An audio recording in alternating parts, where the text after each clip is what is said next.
Hi, everyone. Good afternoon. Good afternoon. If you're having a good day, I want you to put in the chat you're having a good day so far. So again, good afternoon, beautiful people. My name is Shantanae Martin, and I first want to thank you all for showing up for yourselves and showing up for the speakers. Today's symposium is a celebration of wisdom, empowerment, and truth shared by women who live it every day. And I truly hope you all soak it in, feel inspired, challenged, and deeply seen.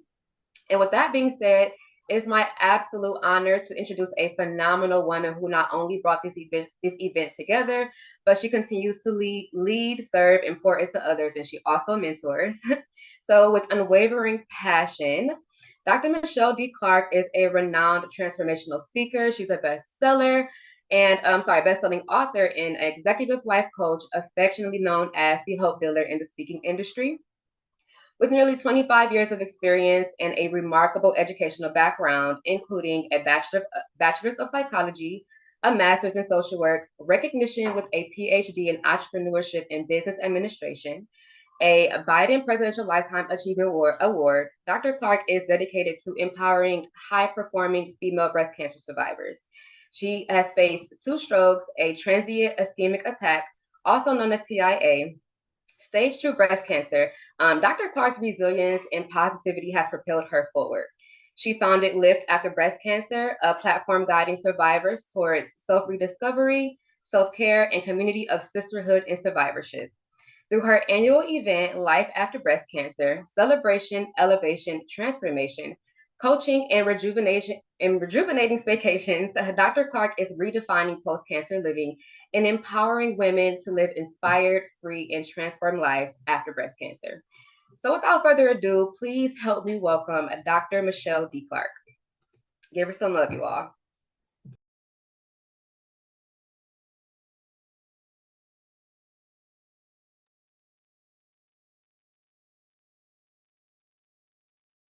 All right, everyone. Can you see me well? And can you hear me? All right, cool beans. I see all the thumbs up. All right, are you guys excited for today? I am super excited for today. And I just want to let everybody know we are live streaming this to a closed YouTube channel. Yep, so we are live streaming this to a YouTube. And give me one quick second here so I can make sure. Okay, awesome sauce. Cool beans.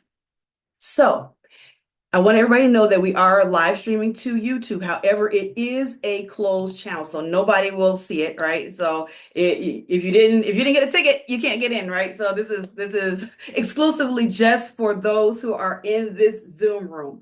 So all right, you all, I am super excited about this day because we have some phenomenal speakers. This is our third annual. So three times we've done this, our third annual Women's Health Awareness Symposium. And this one is near and dear to my heart, y'all, because this is the total you, wellness in every dimension. So I want to thank everybody for being here. And thank you so much, Shantanae, for those warm words about me, and I appreciate you being the hostess with the mostest today.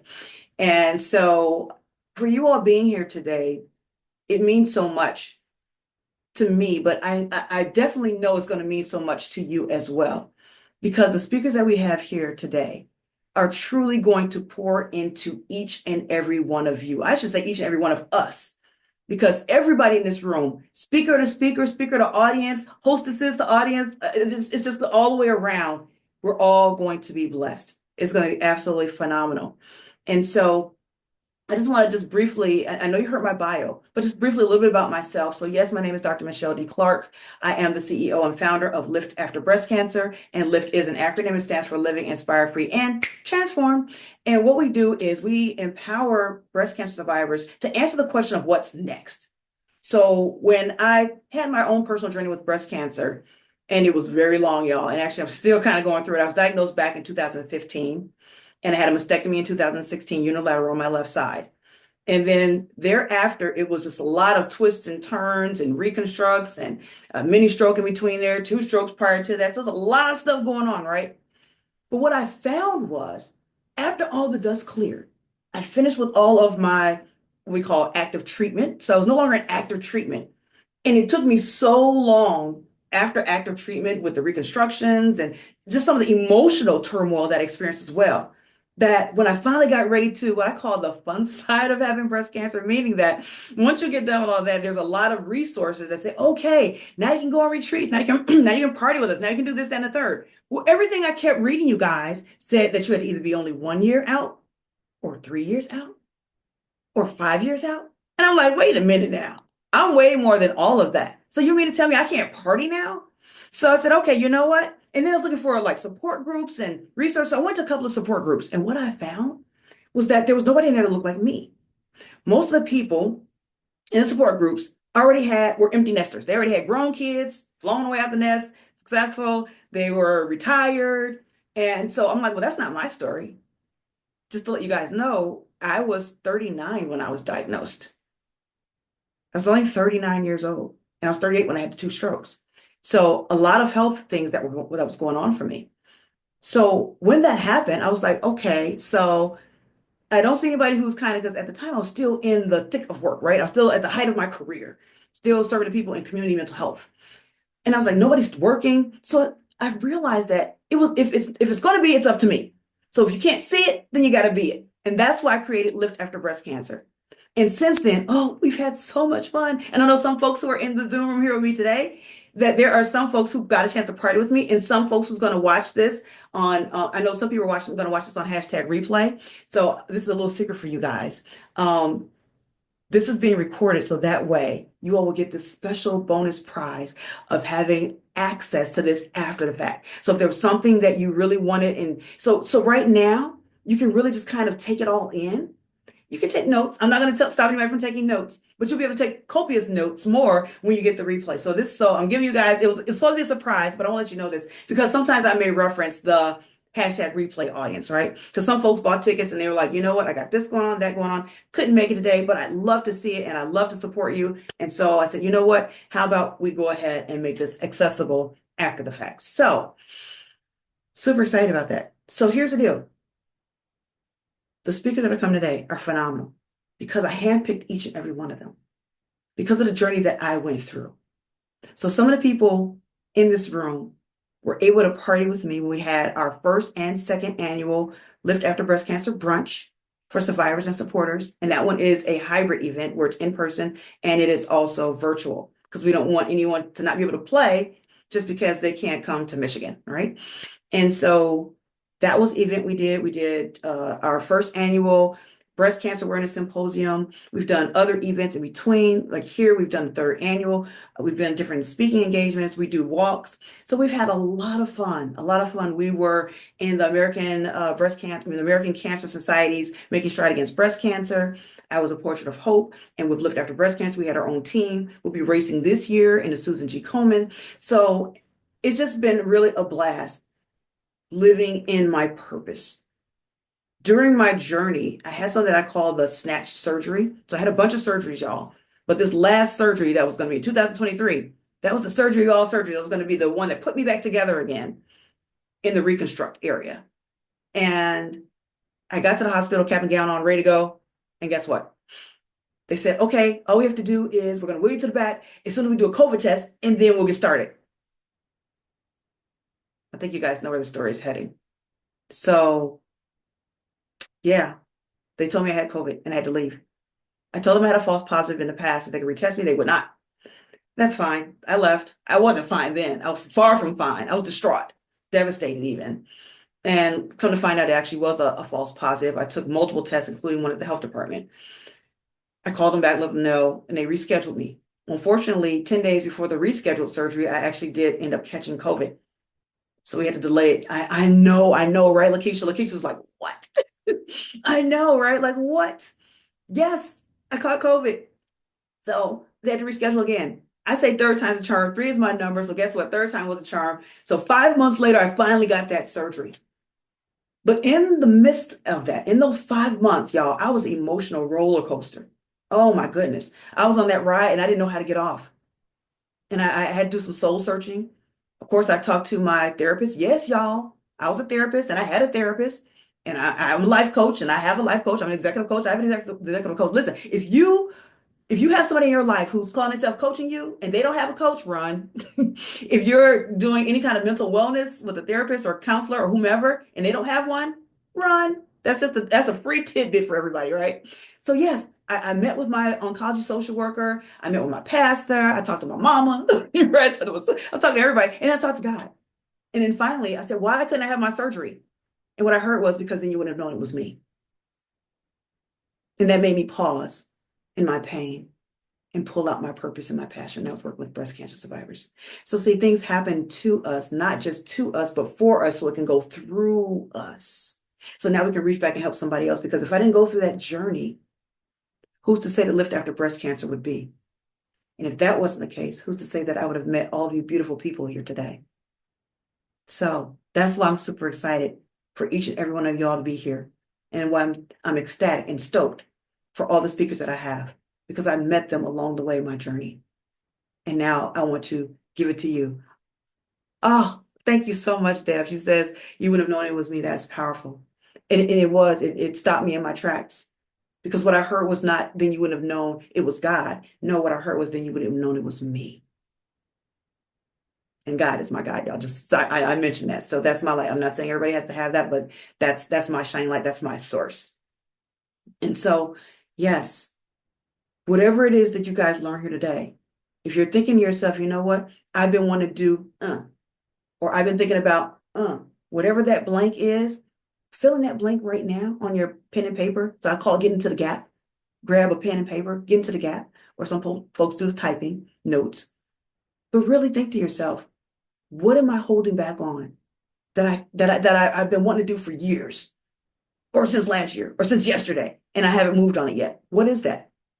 Because we don't get inspired for no reason. We get visions because it was gifted to us. And then there's provisions all around us on how to make it manifest. And this is one of those provisions.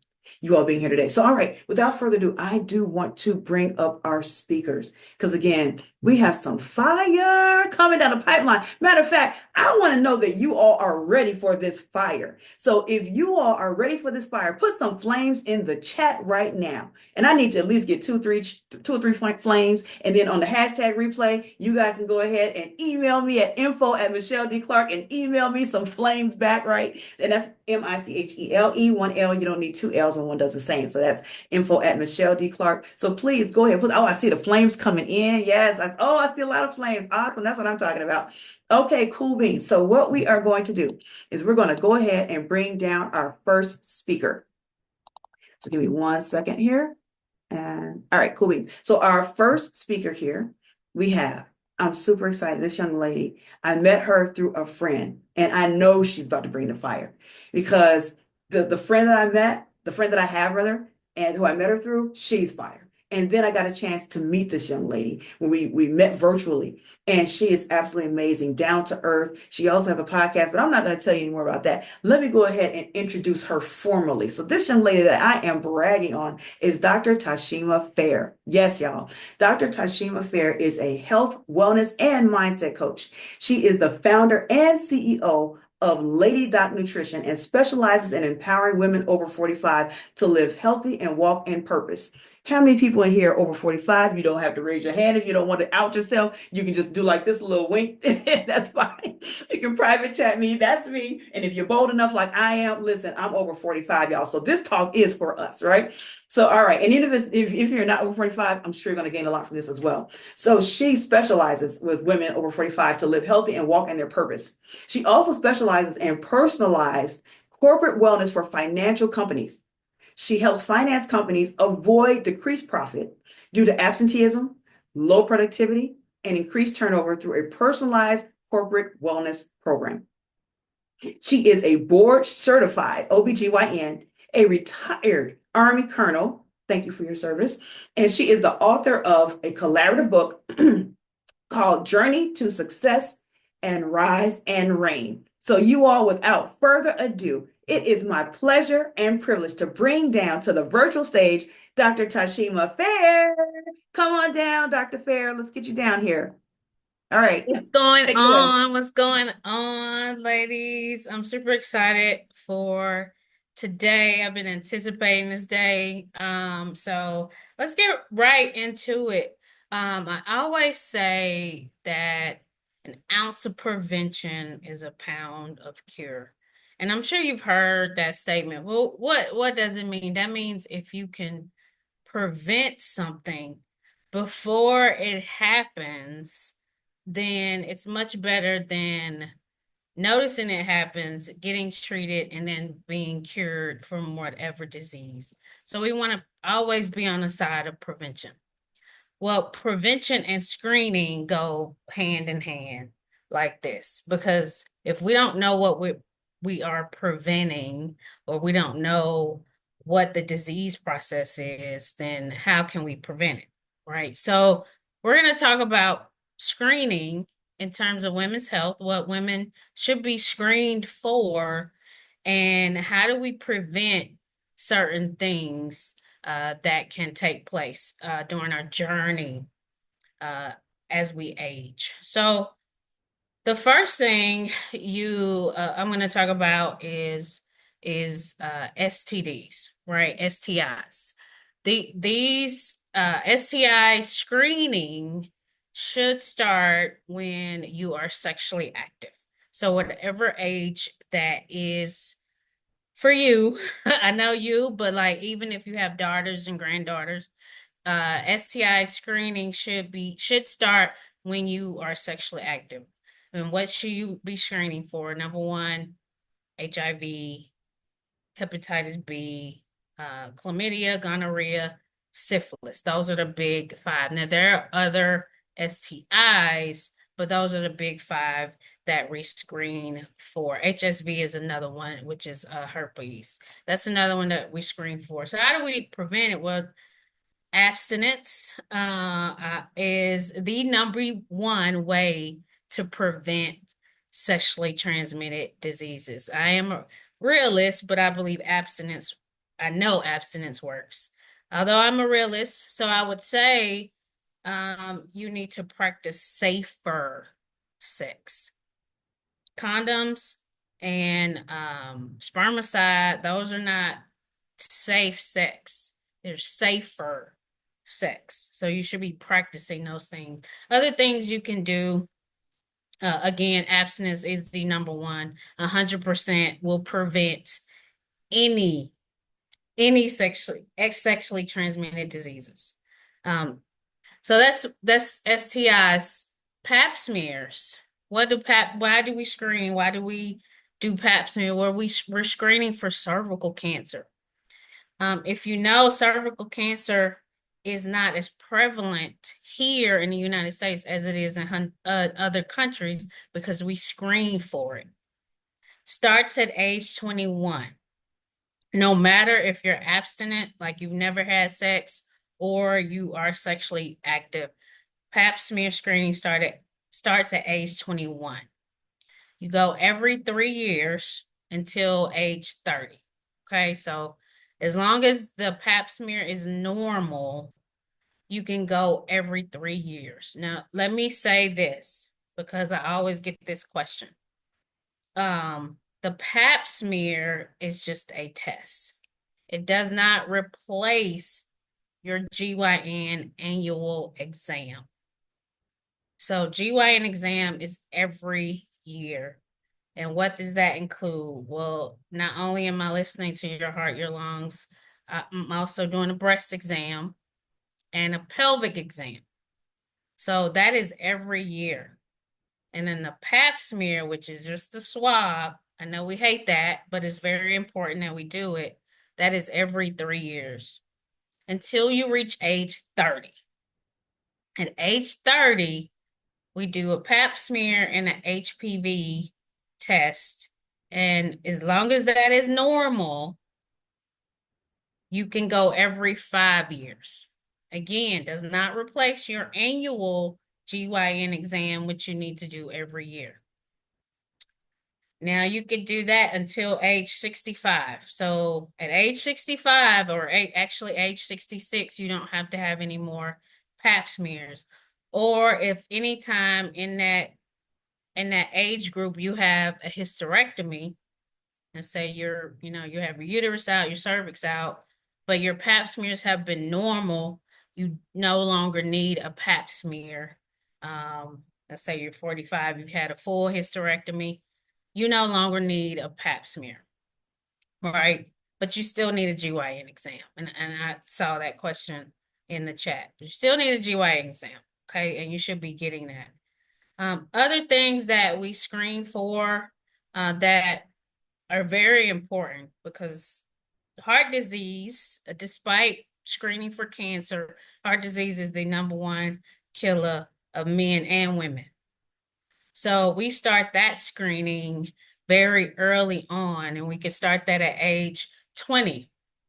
In some cases earlier, just depending on family history and your environment. But we want to start screening for that early. That way we can have a treatment plan and it doesn't escalate into full-blown heart disease.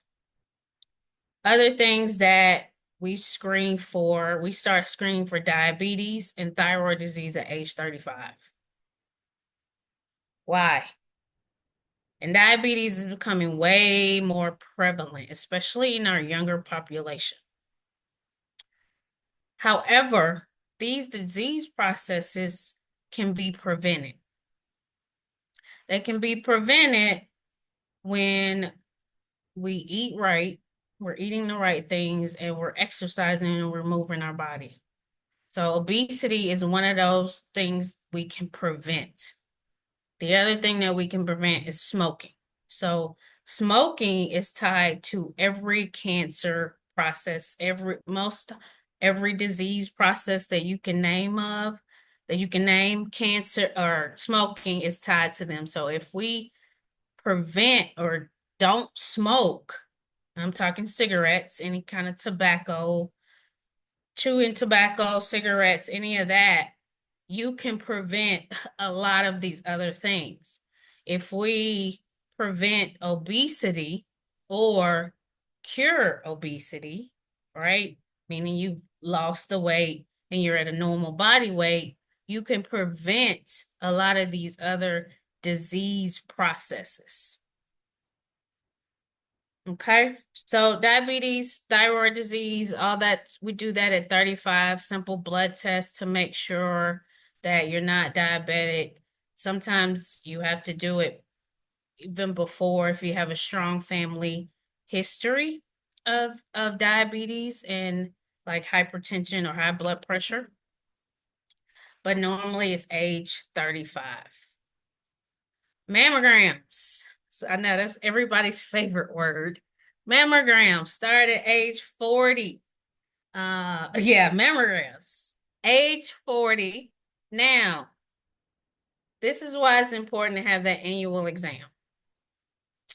Because when you have that annual exam, let's say you feel something at home, you feel a lump, right? You're concerned, you go to the doctor and the doctor does an exam and they also feel something, right? Then what we do, depending on your age, right? If you're above 40, it's a mammogram and an ultrasound, breast ultrasound. If you're less than 40, it is a breast ultrasound. So it's very important that you're doing these annual exams because I can tell you from experience, I've had 32-year-old women with breast cancer, 25-year-old women with breast cancer, pregnant, and with breast cancer. So it's very important that we do this screenings. Like Dr. Michelle, 39 years old. And the one that I had, that the 25-year-old with breast cancer was pregnant, she did well. However, and we were glad we caught it, super early. But there are times where we don't catch it early because people don't come in for us to look for it and actually catch it early. So that's why it's important. Yeah, early detection. That's why it's very important for you to have these exams and that you're doing your self breast exams, every month. So how do you do your self breast exams? Well, if you're still cycling, if you still have a period, usually about 3 days after your period, You're just kind of just feeling around. Make sure you feel underneath your arms, feel all around your breasts. Get in there, okay? Get in there and feel because you want to just make sure you don't have anything, both sides. And you're doing that every month in addition to your annual breast exam with your obstetrician or your primary care, right? So early detection is key for breast cancer. Again, how can you prevent it? Again, doing your annual mammograms and things like that, but not smoking. I can't really stress that enough. Because smoking is tied to breast cancer. Smoking is tied to cervical cancer. So smoking is tied to everything. So if you're smoking, highly, highly recommend you stop. Family history is big. So let's say you're 25 and you come in to see me or somebody like me, or you know 27, and we talk about your family history, and you have a mom with breast cancer and an aunt with breast cancer, and your grandmother had breast cancer, you have a strong family history. So that means we're going to do some additional things. We're going to do a blood test to see if you have the BRCA gene, right? If you have that gene, that means we do some screening things early on instead of waiting to age 40. Because if we see something, we want to catch it very early. That's why that's important. Yeah. Thank you.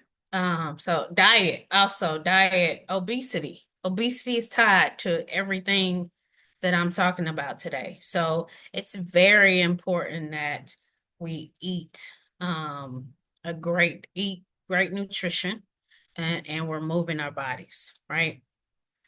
Colon cancer. They have changed the screening for colon cancer. Colon cancer screening used to start at age 50, now it starts at age 45. They changed that back a few years ago. There are two different ways that you can screen for colon cancer. There's the Cologuard, which I think it's a little bit easier for people. That you just send in a stool sample. They send you a kit. You send in a stool sample, and you're good to go for 2 to 3 years. Or you could do a colonoscopy. Now you should do a colonoscopy if you start at 45 with the Cologuard at age 50, you should do a colonoscopy. That is my recommendation, is to do that colonoscopy. Yes, I haven't done it yet. I've heard some things. I've heard it's not that great. It does suck a little bit. However, we're trying to prevent, right? We're trying to prevent colon cancer. Colon cancer is very debilitating. We've lost, as you know, one of the best actors that I think in the world, Chadwick, who was Black Panther. We lost him to stage 3 colon cancer. Right. A couple of other actors that we know we lost to stage 3 colon cancer. So it's very important that we're doing these screenings, and people are getting properly treated. And sometimes we have a cure. So it's very important. So get your age 50 colonoscopy, right? If it's normal, you go every 10 years. Every 10 years, you're good to go. Things you could do to help getting proper fiber. Fiber is very important in preventing colon cancer, right? Um, Diet, exercise, I can't stress that enough, right? Mitigating your stress, not smoking, can't stress these things enough. And the last thing I'm going to talk about, and a lot of people don't talk about, is a DEXA scan or a bone scan. We do that at age 55.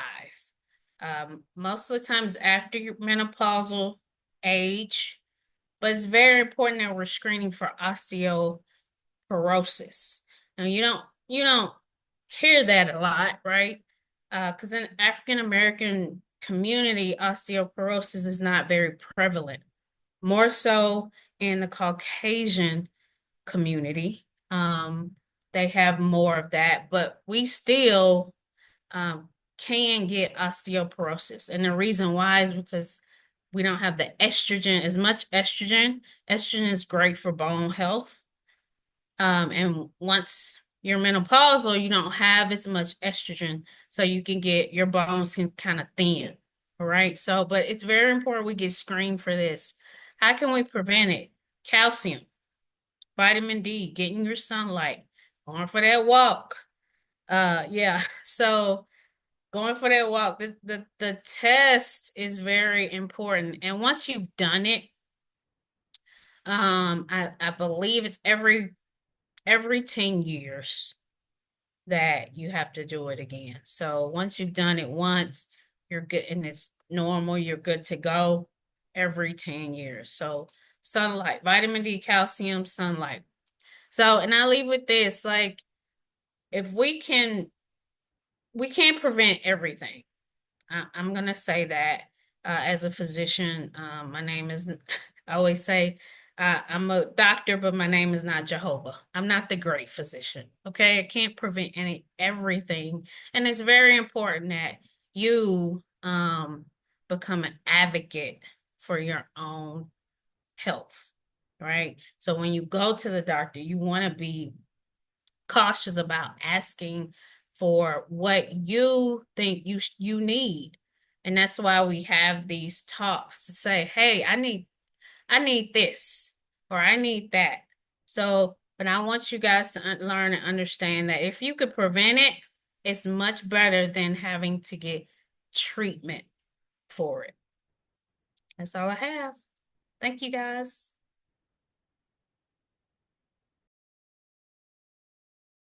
Woo woo! Look, I got so excited I didn't even take myself off of mute. I was ready to do the cheers. Y'all, that was fire. Did I tell you all it was gonna be fire? So please put some more flames in the chat, put some hearts in the chat. I love the conversations that's going on in the chat. So you all, our wonderful support has made a wonderful announcement in the chat. So I love the questions you guys are asking. So what we're gonna do is if you have a question, put a Q in front of it.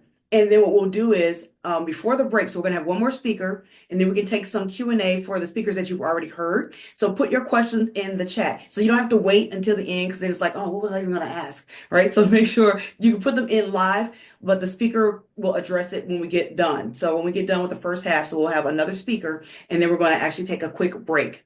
So, but let me tell you all, the information that she gave, that Dr. Fair gave, was so phenomenal because prevention, you all, so many times people wait late or until it's too late. We never want to be at a point in our life where we're saying to ourselves, I wish I would have. And I have had a bone density scan. Because you all, thank you, Dr. Fair, saw the thumbs up, because I had to have my ovaries shut down because the medication that I take now, you have to be in menopause. Since I was not in menopause, then guess what? They had to put me in menopause. So, just like Dr. Fair stated, when you are menopausal, then you need to, because now the hormones are changing and all that good stuff. So, bone density scans. So, if this is you and you are not 55 yet, but you have some similar type situation or some other situation like, maybe a hysterectomy or whatever, you may have some sort of procedure where you may no longer be getting your cycles, right? Ask for it. Advocate, advocate, advocate. So we can't stress that enough. So please continue sharing in the chat, sharing your thoughts. We love the feedback, the active in live, live feedback. And for those of you all, hashtag replay, go ahead and send me your message. You can connect with me. I'm on all the social media platforms. I mostly reside on LinkedIn and on Facebook, but I am getting my Instagram game up. But, but you can connect with me or you can send me an email at info@michelledclark.com. And again, that's MICHELEDCLARK.com. So info@michelledclark.com. So then that way, I want to hear from you. I want to hear what your thoughts were. And you can do it live right now. Of course, I'm not going to check until we're done, but please feel free to, in between speakers, to go ahead and send us some messages. So, all right, you all, fire, fire, fire. And we're going to continue, because the next speaker that I have coming up here, this young lady, when I met her, I instantly felt this, like felt at ease. And you'll understand why when she starts to speak in the topic that she's speaking on. because she's not just going to be speaking on it, she lives it. She lives it. So, all right, you all, the person who I am gleaning over is none other than Miss Alicia. Don't get it wrong, Alicia J. Alexander, MSL. She is the founder of Make a Difference Consulting in Pawtucket, Rhode Island, and that's of course here in the US, for those of you who may be watching internationally. And she is an expert at organizational excellence. Alicia educates, she speaks, she writes, and consults on the 5 pillars of organizational excellence. And I think you guys might get a chance to hear some of that. Miss Alexander is an author of the book on forgiveness. And yes, that's the name of the book, The Book on Forgiveness. Alicia is published in the Collegiate Journal for the International Society of Development and Change. Miss Alexander holds a Master's of Science in Leadership degree from Grand Canyon University. Without further ado, I want to introduce to some and present to others Miss Alicia J. Alexander. Come on down to the virtual stage. Come on down. Thank you, Dr. Michelle. It's such a pleasure to be here.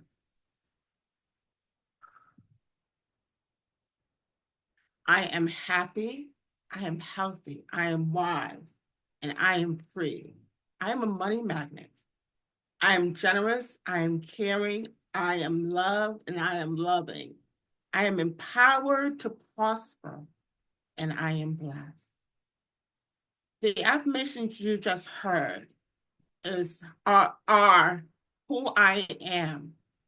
However, I wasn't always this way. What I'm about to share with you may be sensitive to some, but it's vital that I impart this information because you never know what someone has endured in their lifetime. Hi, I'm Alicia Alexander, founder of Make a Difference Consulting. And as Dr. Michelle just said, I'm not going to go through all the introduction, but I speak, educate, consult, and write on the 5 pillars of organizational excellence.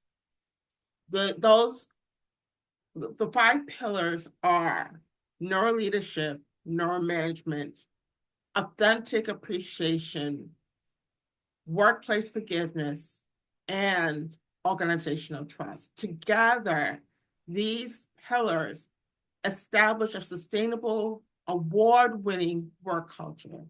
So for those who are in the audience that are team leaders, management, C-suite, or even just staff, these pillars are important to having a great work culture where you can feel like you want to go to work in the morning. Okay, so the focus today is the 4th pillar, workplace forgiveness. We can apply forgiveness in the workplace and personally with family members, which is circle of influence, with business associates, and especially with your staff. So have you ever wondered why it is easier to communicate with some coworkers and with other coworkers? There appears to be a little bit of a distance. Here's the secret. We're not supposed to know because you never know what someone has endured in their lifetime. My humble beginnings, I am the oldest of 3 children. My mom was a single parent. She worked at the local hospital, which was literally 5 minutes away from our house. She worked second shift, which was 3 p.m. to 11:30 p.m. My brother, sister, and I, as I said, I'm the oldest of 3. We were latchkey kids, which meant there were no parents in the home when we got home from school, no adults. We weren't allowed to visit friends, and neither friends come to visit us. The book on forgiveness has my story. It's an anthology, and my chapter is called The Power to Forgive Through Faith. In this story, I share so much about being able to forgive at an early age. So I'm going to go to the book on forgiveness, and read my chapter, not the whole chapter, of course, but a little bit of it. Okay, so it begins with a scripture. 2 Corinthians 10, verse 3 to 5 in the New King James Version. For though we walk in the flesh, we do not war according to the flesh. For the weapons of our warfare are not carnal, but mighty in God for pulling down strongholds, casting down arguments and every high thing that exalts itself against the knowledge of God, bringing every thought into captivity to the obedience of Christ. Youth is the age when regard for persons of authority develops. Youth learn how to respect authority appropriately. So what happens when an adult authority figure violates a young person's ability to respect through improper behavior? This is my story of how I learned to forgive an adult authority figure who molested me. I reveal how I acquired the power to forgive. The power to forgive through faith is not only the title of this story, but also the God-given weapon to eradicate hurt from within the soul. That's the mind, will, and emotions of a human being. In the soul, hurt can cause pain to the body, and I'm sure the doctors can attest to this, especially in the joints. The saving grace is to feed your spirit life-giving words, redeeming words that restore your soul, as shown in Psalm 23, verse 3. As the founder of Make a Difference Consulting, I end there reading. As the founder of Make a Difference Consulting, I assist business leaders and decision makers in creating sustainable, award-winning cultures where the staff feel valued, appreciated, and respected for the jobs that they do for the organization. The 5 pillars of organizational excellence: neuroleadership, neuromanagement, authentic appreciation, workplace forgiveness, and organizational trust. Together, we create a work environment of trust, confidence, well-being, authentic appreciation, and forgiveness, along with free-flowing communication. These qualities together create a work culture where everyone can thrive. Now, just to share a little bit more, these qualities in the workplace could help employees to feel a sense, an atmosphere of safety, because you never know what someone has endured within their lifetime. So when you have an atmosphere of safety, you have employees who are more productive and innovative. Customer surveys are favorable and net profits increase. There's a high regard of cooperation with colleagues. There is more cohesion and innovation, and together as a group, you're able to achieve more. So I speak to employees, business leaders, corporate executives, as well as business owners. As much as we desire business excellence and its rewards, we must demonstrate an authentic appreciation for our staff, because you never know what someone has endured in their lifetime. I wish to share with you my website, which is Make a Difference Consulting, and I'm on LinkedIn as Alicia J. Alexander, MSL. And my mobile is 401-601-3207. This allows you to ask me any question regarding the Book of Forgiveness, as well as the 5 pillars of organizational excellence. So I end with a prayer that will help you forgive. It's called Prayer to Heal. It's found on page 141 in the Book on Forgiveness. The power to forgive through faith, page, I said 141 in chapter 14. Because you never know what someone has endured in their lifetime. It's time to heal, forgive, and forget. A prayer to heal. Heavenly Father, your word says you love me.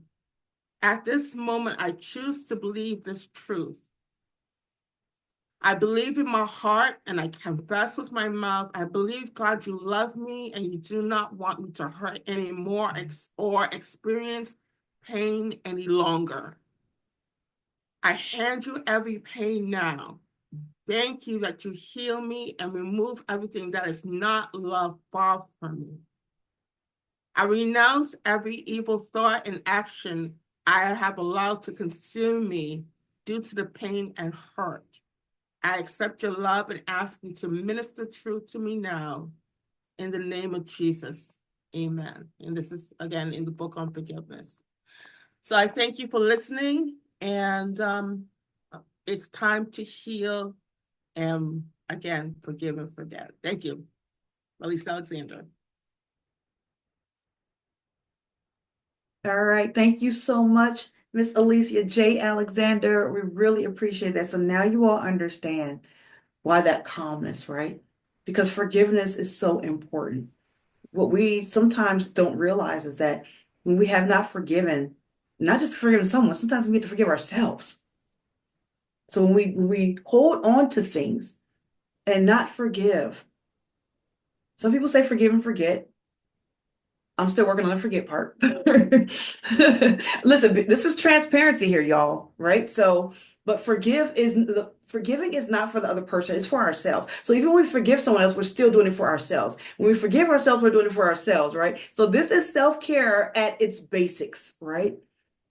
And so forgiveness is so important because when we don't forgive and we harbor those feelings inside of us, it actually can make us ill. Mhm. So we have to find a way to release, to forgive. And as you could plainly hear, you could hear that Miss Alicia, that her source is God. Also my source. I don't know what your source is. Find a source if you don't have one. If you have one, utilize it. I think our sources are the most underutilized tools that we have. And so what I would like to do is I want everybody, because I know that might have been a little heavy for some. And especially we talk about workplace forgiveness, because someone may have wronged you at your job. It may even be the reason why you're not there anymore, whether it was from your own, volunteerism or being like voluntold that you don't have to come back anymore. But that may be the reason you're not there anymore because maybe there was some things going on there. Find a way to release that. The other five pillars, well, the other four pillars, and you guys are gonna have to get the book in order to know the other four pillars. And make sure in the chat that Miss Alexander put some information in the chat. She put a QR code in the chat, and she also I put in the phone number that she stated. So, Alicia, if you could please check to make sure I put it in correctly. Yes. Okay, cool beans. And FYI, you all, just here's a little tip for you guys. I have my closed captioning on. So I have my closed caption on so that way, if any event I happen to miss a word or something like that, or don't know how to spell something, then I can go in there and pull it out, extract it, right? So you may want to have your closed caption on as well. But let me get a tone in the room right now. If you guys are feeling, I don't know, just feeling full right now, and not too full because we have some more coming, right? We're not ending right now. But for this first half, how are you all feeling? Give me either some words in the chat, or if you're like, you know what, I'm feeling amazing, you can give me a 3 in the chat. 3 is my number, right? So put a 3 in the chat or put a feeling word in the chat on where you're at right now. How are you feeling right now? Let's go ahead and pull some of that down. Let me see. I pull up my chat so I can see some of the stuff coming in here. Oh, I see some 3s coming in. Awesome. I was just Rosa said that part a little while ago. And yes, Deb is giving some props to Miss Alexander. And yes, I love the fact that Deb put, I don't know if y'all saw that, she put Dr. Alicia J. Alexander. Listen, child, our source be listening. He's with us at all times. We literally had during our speakers conversation yesterday, we actually talked about that. So yes, Dr. Alexander. We go ahead and speak that into existence. So come on down. And then I see Dr. Linda Green said, phenomenal, Alicia. Oh, and then Lakeisha. Hey, Lakeisha. Hey, y'all. She said, thanks for sharing your story and using it to help us learn to forgive and also to have another perspective on what others may have been through. I enjoyed the stating of affirmation at the beginning of your speech. I think I will do this the next time I speak. I will share an affirmation first. It was a good attention grabber for me. I was all in. I love it. I love it. And listen, and I literally just met Lakeisha yesterday.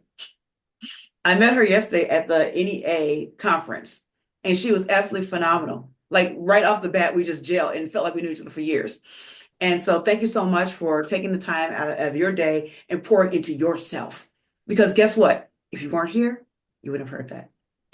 So yes. So thank you so much for your comment. And if you do have any questions, now's the time. Go ahead and like the chat if you have any questions for our two speakers. Then go ahead and put that in there while I read out some more of the comments. So from our sister Kathy, she said, Catherine Crawford for y'all. She says, blessings, dear strong and amazing women. Thank you, Dr. Alexander. Come on, Dr. Alexander, let's go. Let's get it in.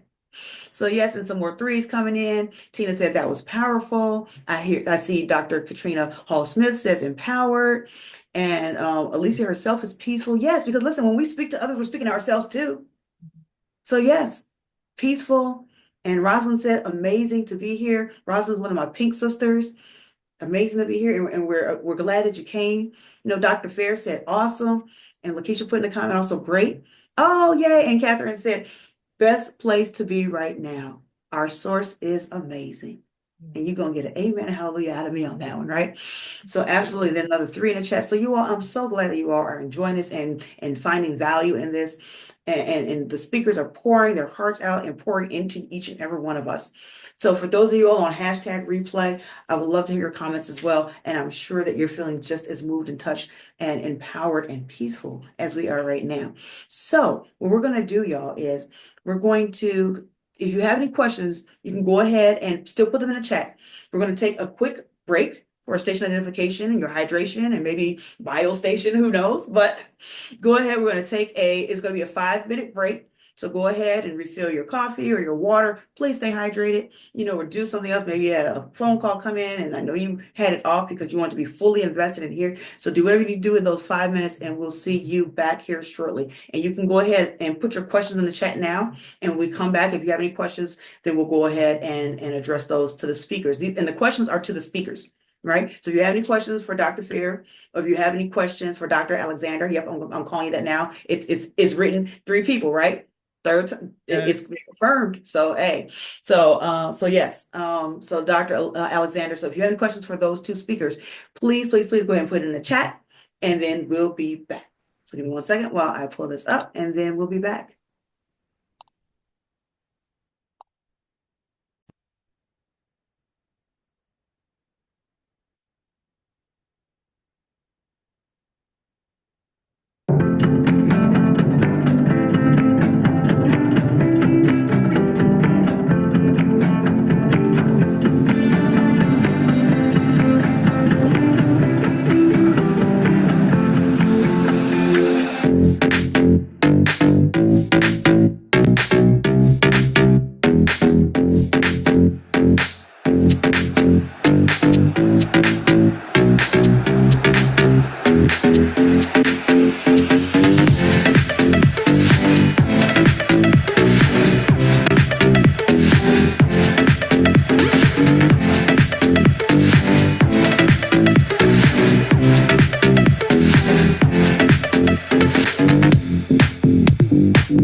right, you all. I know that 5 minutes probably went so quickly, y'all. So, but we are back and we are excited and we are ready. Well, okay, I know I am. Are you? I'm just like speaking for you all. So listen, I love it, Tina. Tina is, I see you too, Dr. Bear. Yes, yes, yes. I wish I could see everybody on the screen because we have the spotlight on. I can't see everyone. I'm scrolling through here. So, everybody, make your way back. If you can hear my voice, come on back. If you were on cam, come back on cam.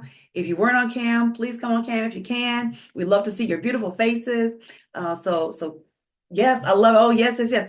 All right, so cool beans. So, oh, thank you so much, Deb, for the hearts. I love it. So, what I would love for you all to do, oh, and you all, and Deb is also one of my pink sisters. So, how about we do this, you all?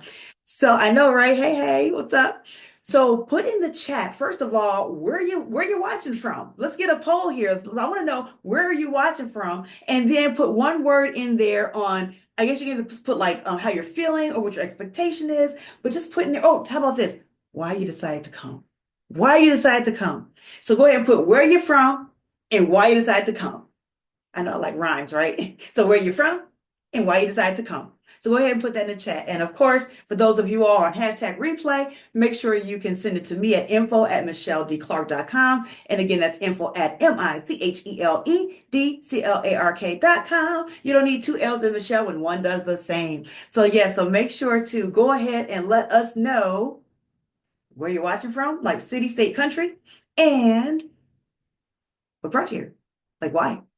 So all right, cool beans. And oh, Deb put in the comments. Let me scroll down some so I pop up on the screen. So Deb said, Detroit. Oh, I love all the events Dr. Michelle D. Clark puts on. Oh, thank you so much. Yeah, Deb, listen, she is a repeat supporter, right? A repeat supporter.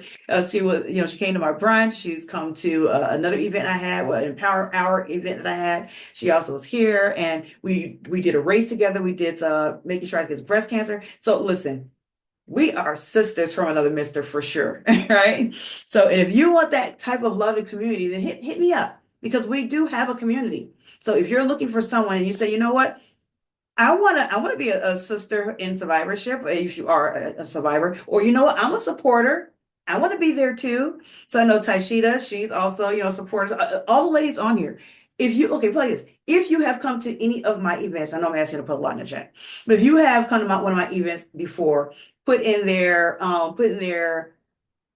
I've come. No, no, no, no, let's not do that. How about we put in there, hashtag lift. There we go.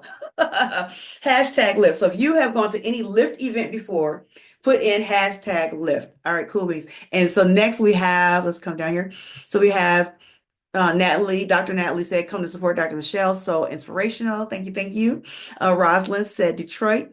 And Dr. Natalie, can you put in the chat where you're watching from and speaking from shortly?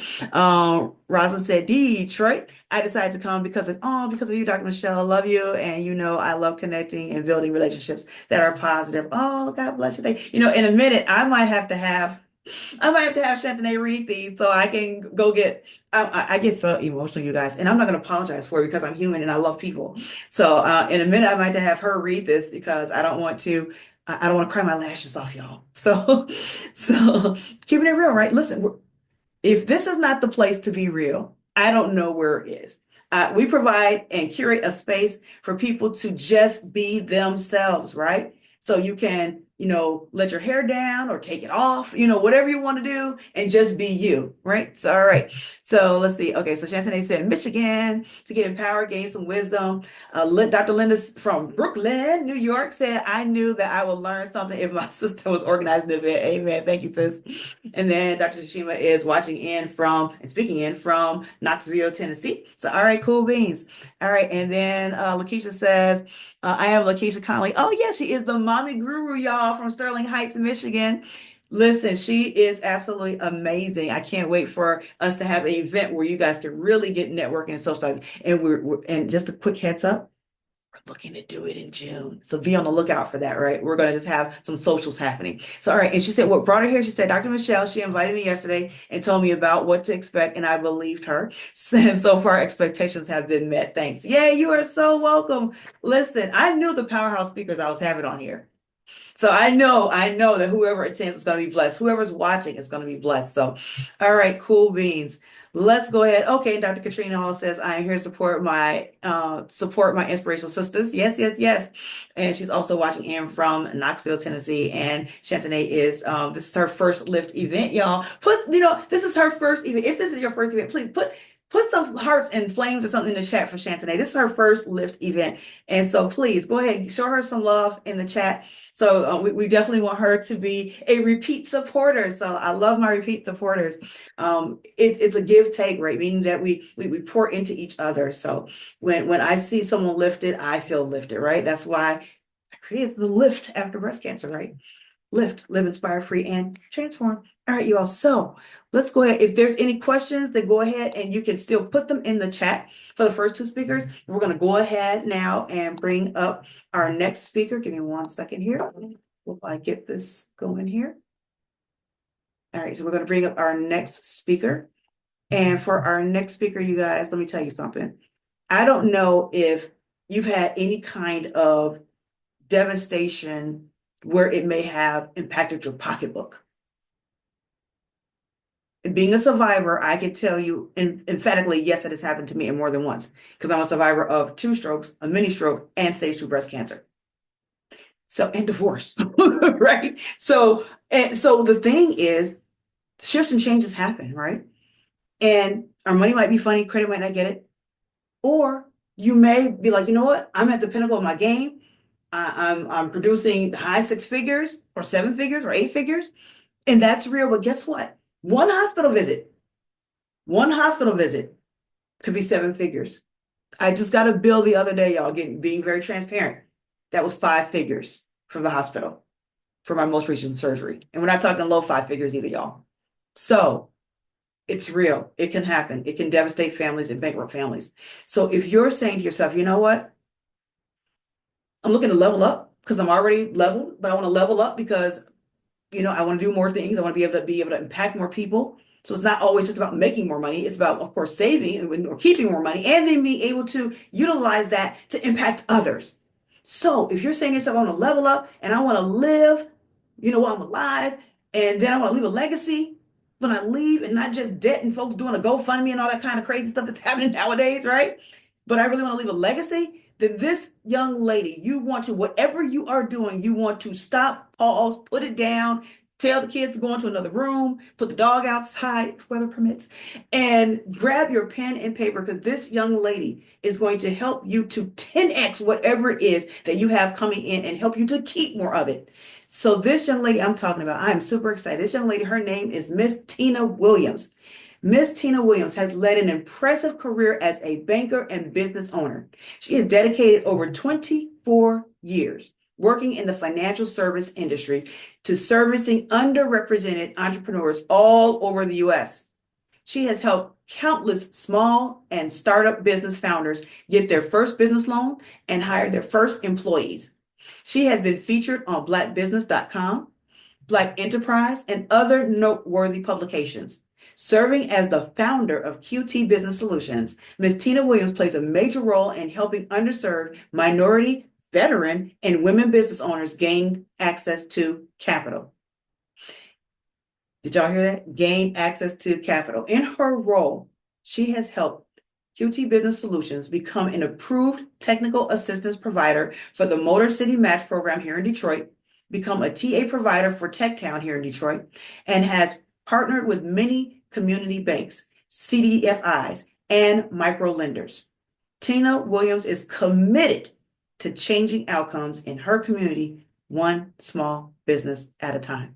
So without further ado, you all, and she is going to bring the fire, she's going to bring the excitement, and she's going to help you all to get your finances 10x. So make sure that you all give this warm round of applause for none other than Miss Tina Williams. Come on down to the virtual stage, Miss Tina Williams. Oh my God. I just love your energy and everything. And I'm like, ooh, that lady sounds cool. Every time I'm gonna share my screen, guys. I'm always for visual aids because it's for me better. So we're gonna be talking about financial wellness today, guys. So, can everyone see my screen? All right.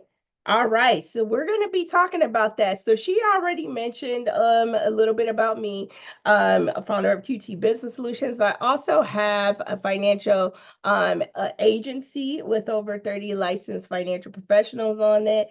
I am Fun fact, I'm an inventor, 2 utility patents issued, some BAAs and some MBAs there. I have a couple of them. Just a little bit about QT Business Solutions. We are TA providers for the city of Pontiac. Detroit means business. Oakland County Thrive. So just some other things where they pay us. I'm gonna skip this video. That was one of my customers.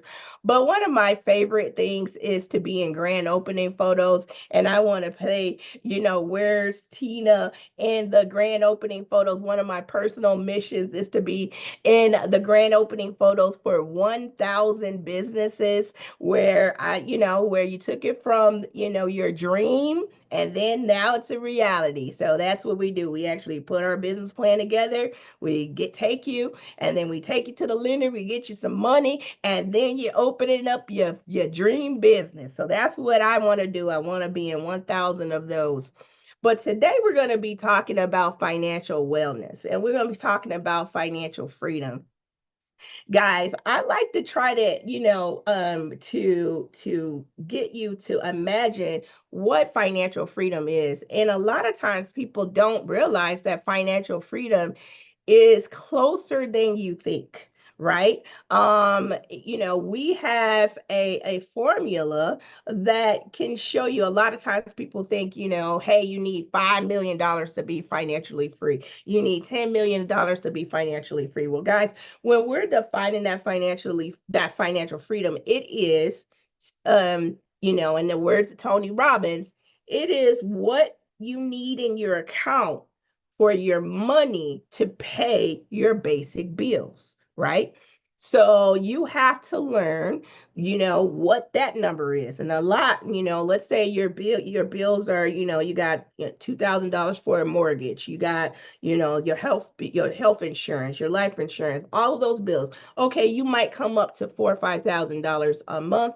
What dollar amount in your bank account will generate interest and dividends and things like that that will cause you to not have to work for the $5,000? And after, we have a formula, we have a form that we put together. And after that, a lot of people's numbers are 300,000 in their account, 500. Some are even, don't even have a lot of bills. And once you have that, guys, you are able to let your money pay for you you have the option to go to work at that point. So you can do it. So this is where I got from Tony Robbins, stages of wealth, financial security. If that amount in your account, sometimes you got to think of money as a baby. This is from Tony Robbins, stages of wealth. You got the baby has to have some milk. It got to have some diapers. If you don't change the baby or feed the baby is not going to be here. Okay, so we got to be able to look at our money as little babies, right? And we gonna put some milk on it. They gonna get the best formula. Breast is best, but if you got to get the one, you're gonna get the one with the Neuro Pro in there. You know what I'm saying? And then you just gonna let it percolate up in there, and then it's going to grow, and then your money starts becoming a toddler. Your money starts becoming a teenager, zone of prime. It can take care of yourself and it can take care of you. So we got to think about, when we are going to work, when we are in business, we are all business owners. Well, a lot of us are business owners, hey, we can literally create revenues. Okay. When you're a business owner, even if you have a job, you can have another business and create some more revenues, right? But we have to be thinking about putting that money in those buckets so it can just be growing and percolating. So today we're going to learn a concept called the rule of 72. I'm going to quickly play this video. Hopefully it pops up here. Are you guys able to see that? So you've got a chunk of change, and you're smart enough. So you put your money into an account that gains compound interest. So how long does it take for your money to double in that account?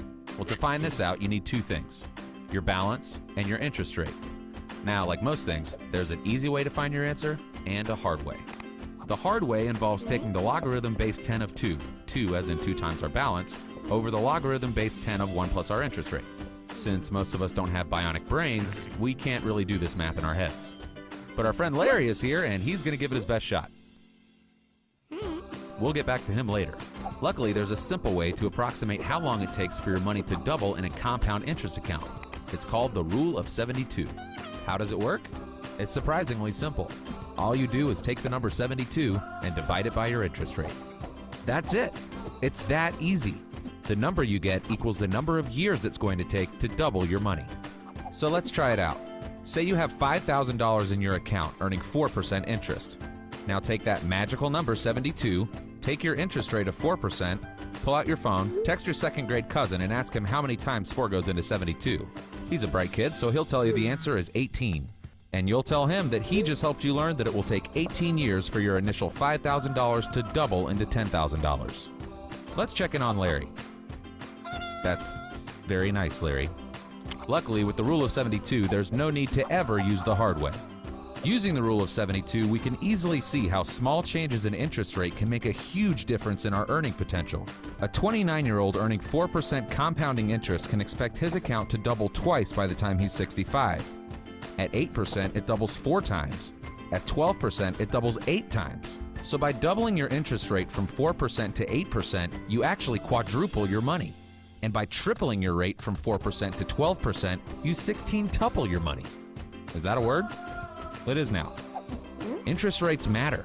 The Rule of 72 helps us understand just how much they matter.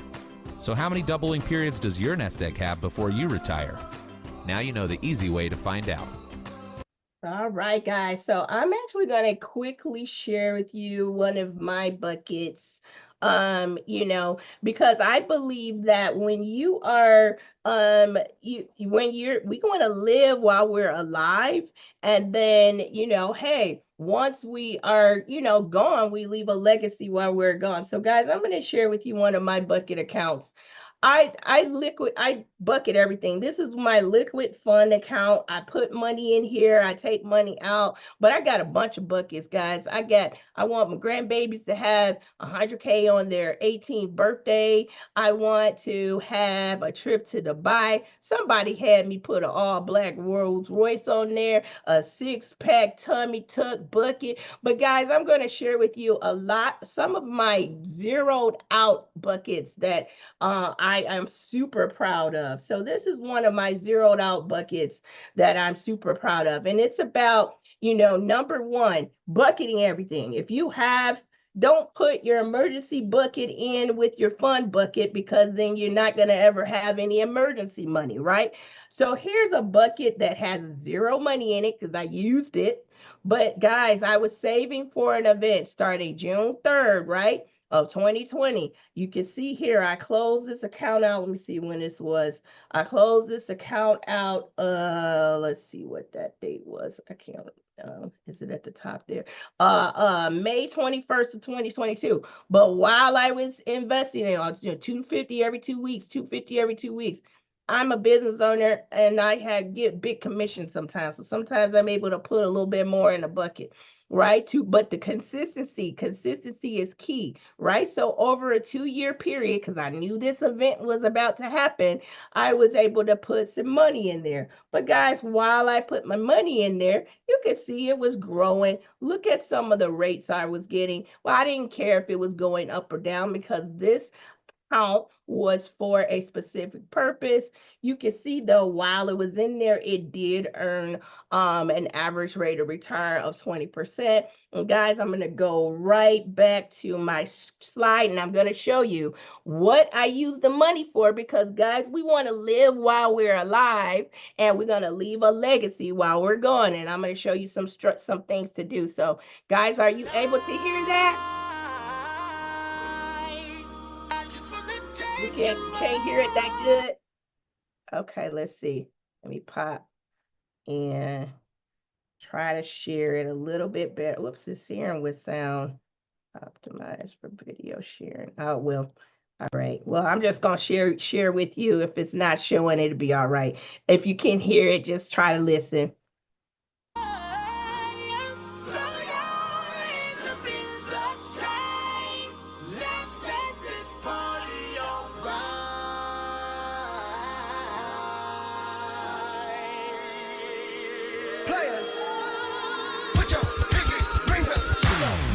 I had a 60th birthday party for my husband. I'm going to skip through. I just want to share with you guys a couple of cry moments because you know what? We're living while we're alive, and this is the reason we are here. Those are my daughters there as well. Oops, I skipped through.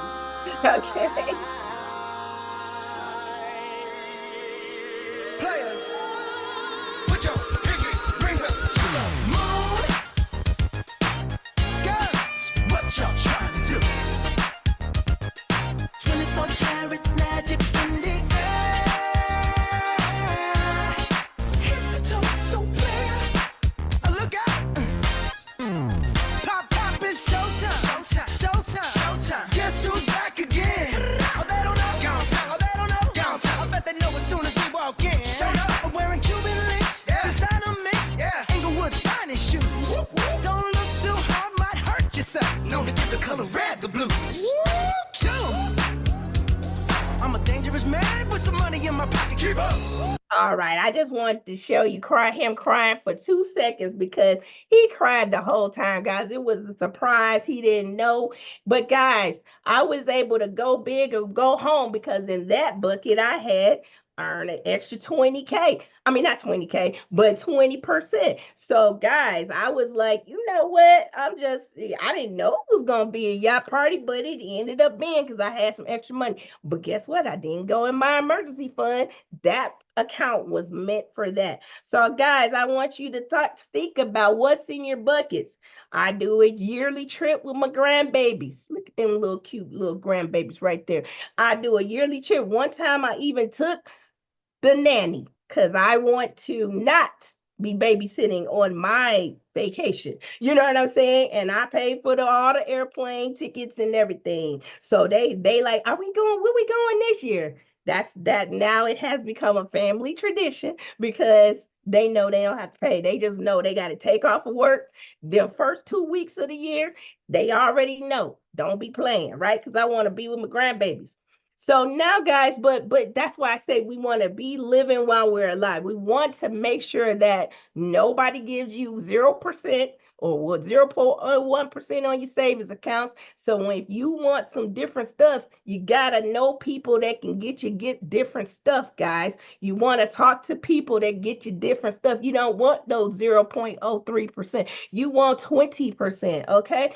So now we're going to talk about leaving legacy. What if you don't have millions of dollars right now? Guess what? My grandmother was a sharecropper. I am my mom's second generation slavery. Okay. So of course, I don't have old money in my family. So you have to be the old money. Okay. You have to be the old money. Now, how do you become the old money? Well, we're gonna have to do life insurance, okay? Because at my death, my babies will be multi-billionaires, you know. Now I'm hoping it's gonna be until 150, 150, age 150. That's good. That's why you gotta have permanent insurance, not term. Okay, so if you heard term, you can use term, but term to perm, you want to do convertible. So we'll talk about that as well. But there are some things. Let's say you've had some health issues, right? A lot of people don't know because it's more difficult to get insurance and things in place that have these cash values and these little things that are on there if you had some health issues. But you do have options. So, guys, you didn't know if you got kids or you got people, you can do something called second to die. So you're able to still use those type of policies. there's waiting periods. I had one of my carrier said if you've been in remission over 2 years, you can get qualified, you can get rated. If you've been in remission over this many years, but if you've been in remission over 10 years, they act as if you have never had the diagnosis at all. So that you just got to talk to people that you know, because you still can leave legacy. Let's say you want to have some trust fund babies. My grandbabies are trust fund babies. I want your babies to be trust fund babies too. And a lot of times people don't feel that it's easy or it's just too hard. It's not. I'm gonna keep going because I'm supposed to only have 8 minutes. I'm keep going though because I got a couple of more things I want to share with you guys.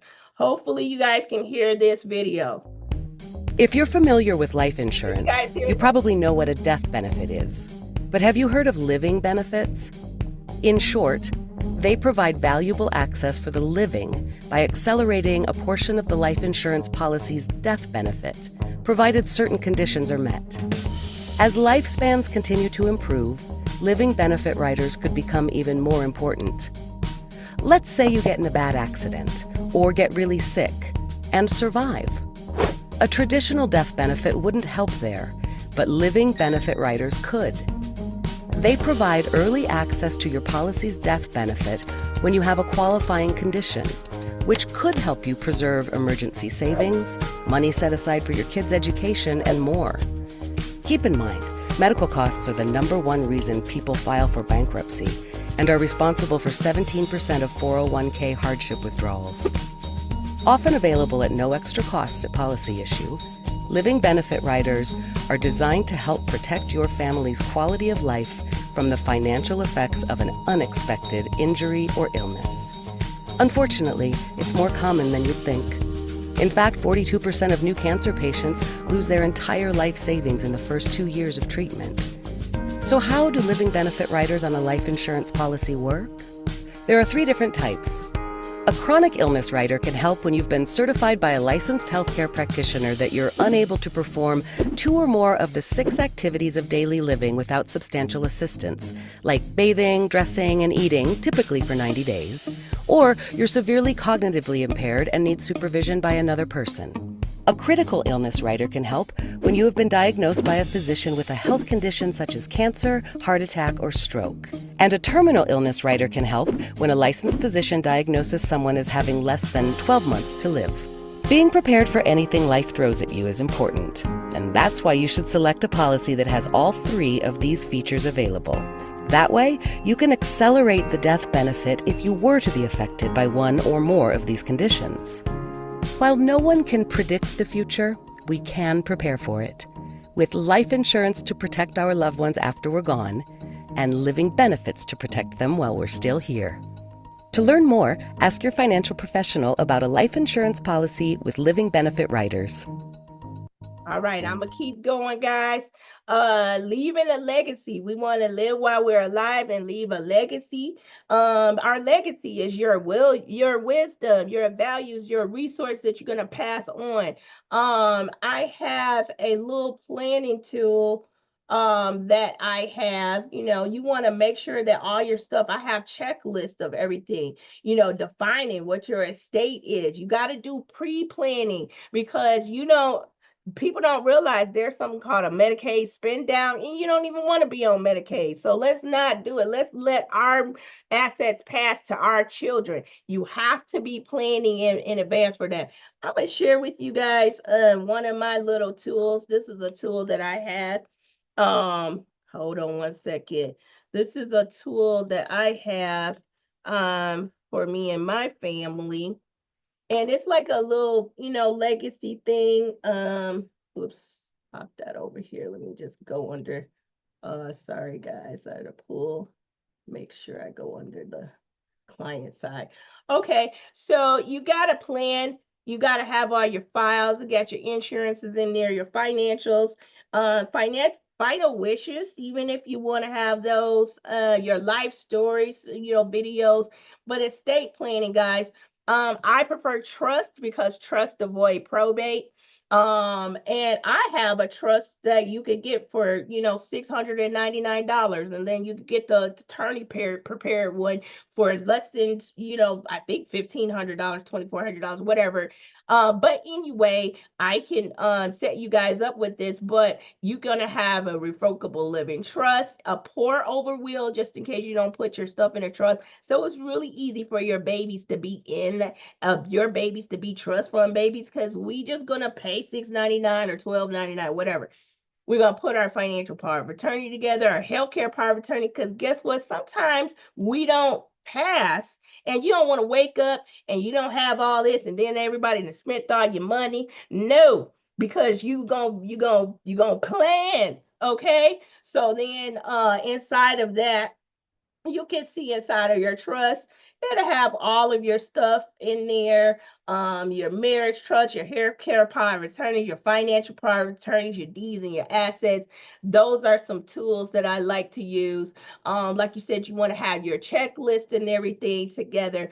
But there's tools, guys. You got IULs for kids, you got your annuities for babies. Think with your baby being trust fund babies. I'm trying to go fast here. But if you guys want to, get a free analysis, it's full, it's in depth, it's by a financial professional. I know accounts. I got stuff for you. Go ahead and do that QR code. Go ahead and do it, and it will also send you a link with the checklist. The life journey checklist. Like, hey, there's a checklist, a financial checklist that you do when you get married. Okay, some people don't even do that. You get married, you gotta, no, y'all know what we gotta do. Okay, when you get divorced, you gotta have a checklist, right? Okay, we gotta go find all the stuff, the hidden stuff. Like, it is what it is. Widow, sometimes we get widowed. There's a checklist for when you getting widowed. Okay, there's a checklist for if you have to become a caregiver because we didn't plan in advance and we don't have any riders on our policies, and we don't have any policies. Sometimes that happens, but now you know somebody that can get it. So if you have had some issues and it has happened in your family, you should definitely get an analysis so we can see what we can do. We can always do some other stuff. We can come up with something. Or what if you got a plan for your own care? Let's say somebody else got in your husband got sick, and you gotta do do something. Now, if you haven't planned, there's something called a Medicaid spend down. Even for if you married to someone, you got to spend down your assets too. So make sure that don't happen to you. Okay. So make sure you plan first so that you don't have to do a spend down of your assets, because we want to leave a legacy when we're going. We don't want it to go to the nursing home. Okay. We want it to go to our kids. So you have to do that because they have a 60-month look back period, 5-year look back period. So, and you have to plan. So if you don't know about the look back period, get that QR code so you can go ahead and learn some more.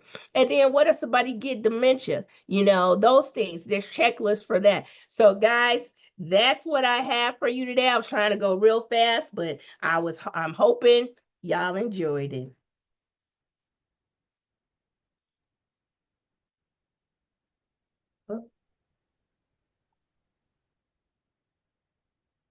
Okay, am I down yet? I don't see me yet. Uh-oh.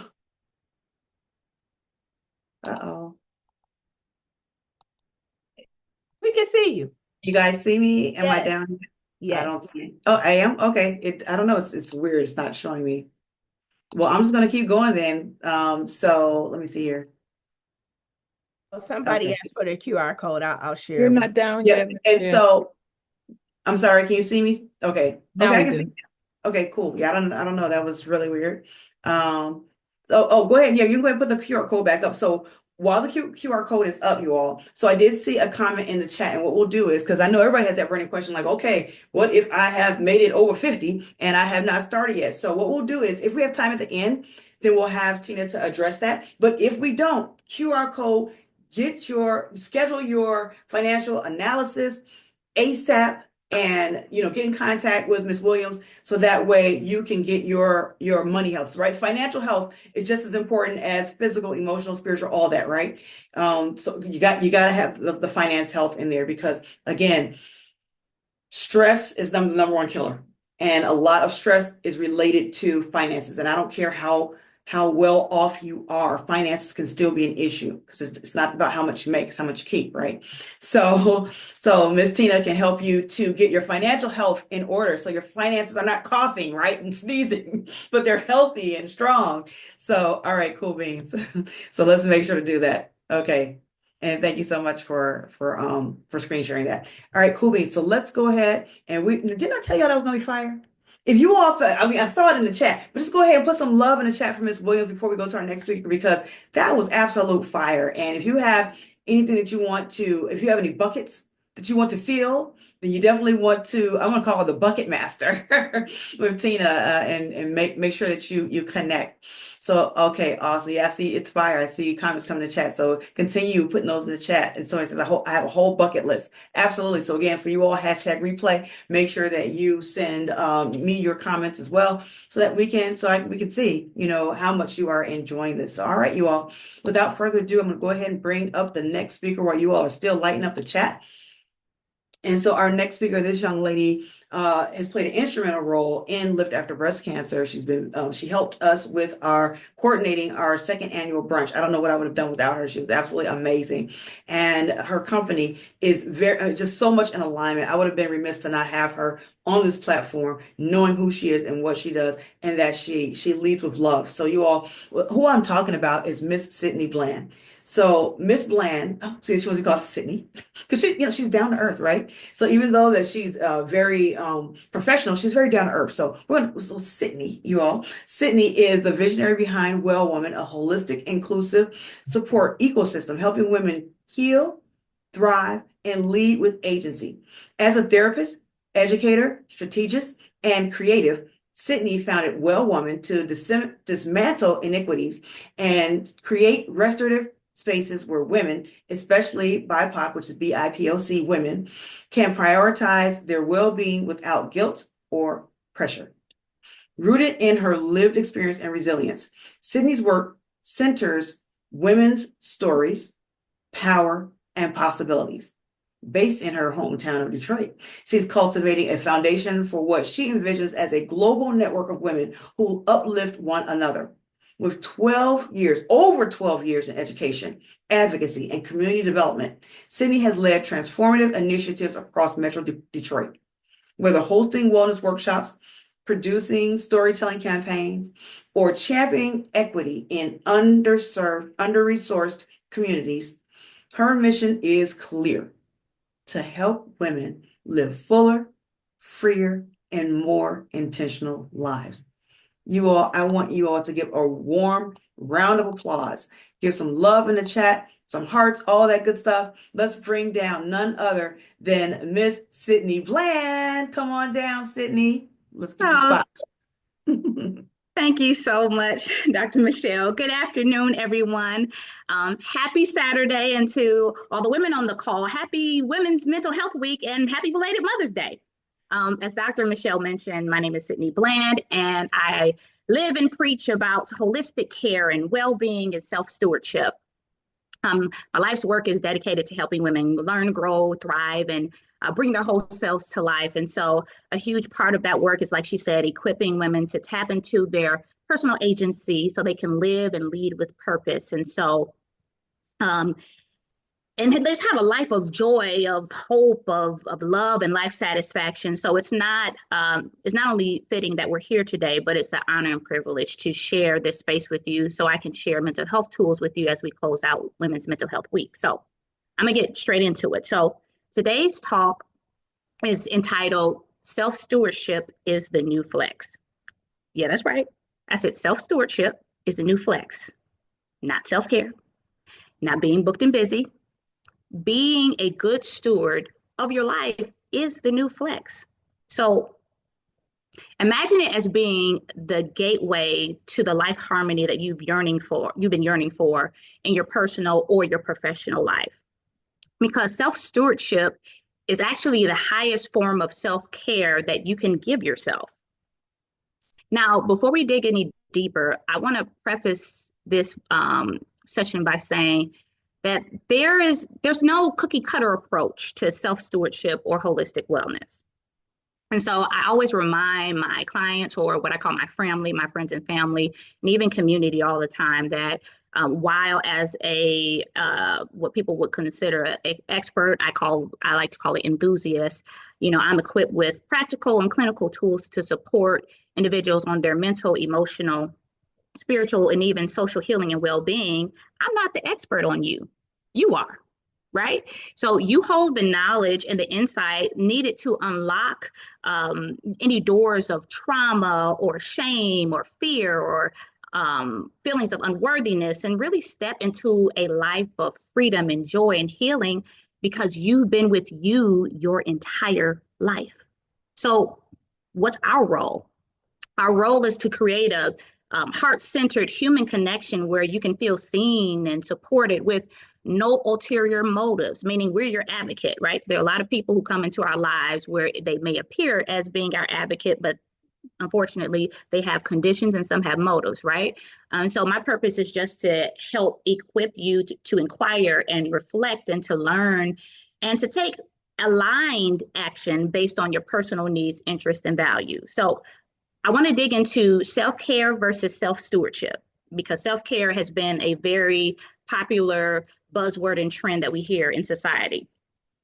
What if I told you that much of what you've invested in terms of self-care has been a waste of time, energy, and money? I know what you're probably thinking. Why would you say that, Sydney? Like you, I thought that at one point self-care provided me with burnout protection and life harmony and all the ooey gooey goodness that the health and beauty and wellness industry has promised that they would deliver, right? But here's what I found. And the truth is, I know that the messaging may sound a little negative or harsh, but like really hear me out. Self-care is only useful when self-stewardship is applied first. See, without self-stewardship, self-care is only, the best way I would coin it as, it's like a Band-Aid on a deep wound. It's a temporary fix to a deep-rooted problem. Think about it. How many of us have gone on vacation or indulged in some type of R&R, which is rest and relaxation, only to return to the same burnout and stress and discontent just days, weeks, or months later? Have you found yourself in a space where you're struggling to discipline or commit yourself to actively engaging in self-care practices? I know I have, right? Or feel a sense of guilt or feel uncomfortable when you do engage in self-care practices. So if you find yourself in a space where you're feeling depleted or stretched too thin or feeling guilty for resting, it might be because you, like many of us, have been relying on a false sense of self-care that doesn't address the root issue. And the truth is, the health, wellness, and beauty industries, they've commercialized self-care, often turning it into a product for sale rather than a practice of healing. And what they don't tell you is, again, I say it again, self-care is not a cure. It's not designed to solve trauma, chronic stress, or systemic burnout. It's more of what I would call emotion shifter, right? It's great for tension relief, but it can be very fleeting and misleading in its effects, because we know that feelings are fickle and they're also temporary. And so just because you see self-care plastered all over your feed and your TV and hear conversations about the significance of burnout protection, it doesn't necessarily mean that people are like championing you, and whether it be the company or the company representatives, and it doesn't mean they have your best interests in mind. Some do, but others don't.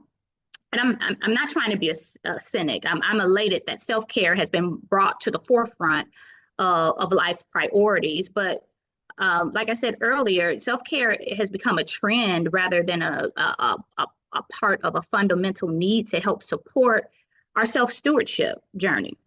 It's not a solution to reduce stress. It does not heal or protect you from burnout, high stress, or adversity. I'm going to say that like continuously. And let's be real. There are some professionals that sell solutions that they don't even use themselves. right? I mean, I've even been in a space where I was being hypocrite. I was being a hypocrite. I was living a hypocritical life. And that's not healing, that's marketing. And so, and furthermore, what they fail to tell you is self-care is a method, meaning it's more action-based. It's comprised of rituals and techniques and modalities. And so the result is a culture of not personal agency, but a culture of codependency, where we find ourselves returning to the spa, buying the same product, going to different retreats, and not because it's working long term, but because it gives us an escape. And the escape is brief, right? And in a nutshell, and I have to be candid about it, there are companies that profit from our pain. Meanwhile, we are stuck in cycles of unresolved stress, trauma, and unfulfillment. Now, as a mental clinician, as a educator and an entrepreneur, I would do any person a disservice, especially women a disservice, if I didn't tell you that self-care is big business. And a huge part of what they teach us is having a scalable and sustainable business requires providing a solution to our consumers' problem. Now, many of us believe that the solution, whether it be a product or service, is a permanent fix, but sometimes it's not. And we usually hone in, and I say we because, again, all of us are guilty of doing it at some point in time of our entrepreneurship role or even leadership role. We hone in on a particular focus area or problem area without looking at the full scope of what's informing and exacerbating the issue. And so we fail to examine the psychology of our consumers, which varies. And it usually creates, like I mentioned, these temporary solutions on the things that actually sell the most, right? And as I said it not too long ago, the truth is a lot of experts can be hypocrites. Do as I say, not as I do, and don't even use their products or services to abide by the philosophies that they preach or sell. And furthermore, you don't find yourself being equipped to be a personal agent or being provided with the tools and the resources that you need to create on your own or come back when you need to just get a touch up or a refresher. And, these companies are scaling into million and billion dollar industries from our dismay. So why do we keep obsessing over self-care? I'm glad you asked, because again, the media keeps pushing down this false sense of self-care down our throats. And so Pooja Lashman, who's a medical doctor, coins this as what we call faux self-care or false self-care. And what she essentially says is false self-care is a method. So an example of that is like you go for a run and it may improve your mood, but it doesn't change your life circumstance, right? That leave you feeling drained, energy depleted, or down, right? And so we use self-care as a coping mechanism or escape, right? It doesn't change our maladaptive or behavior or dysfunctional beliefs, nor does it eradicate our problem areas, all of which are matters of the mind.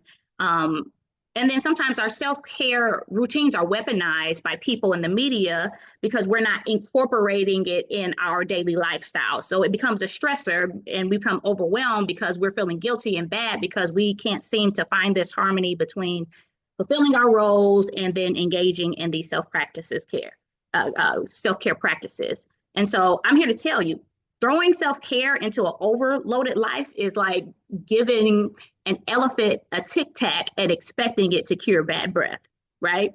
I say that in jest, but like that is the ludicrousy of how we engage in self-care. Again, it's not the remedy to alleviating stress in your life. It may help regulate or ground your mind, your body, your spirit, your soul. Again, I love a good old meditation and prayer and mindfulness, massage, mani-pedis, facials, hot bubble baths, nature walks. I love the beach, dancing, music, good food, travel, vacations.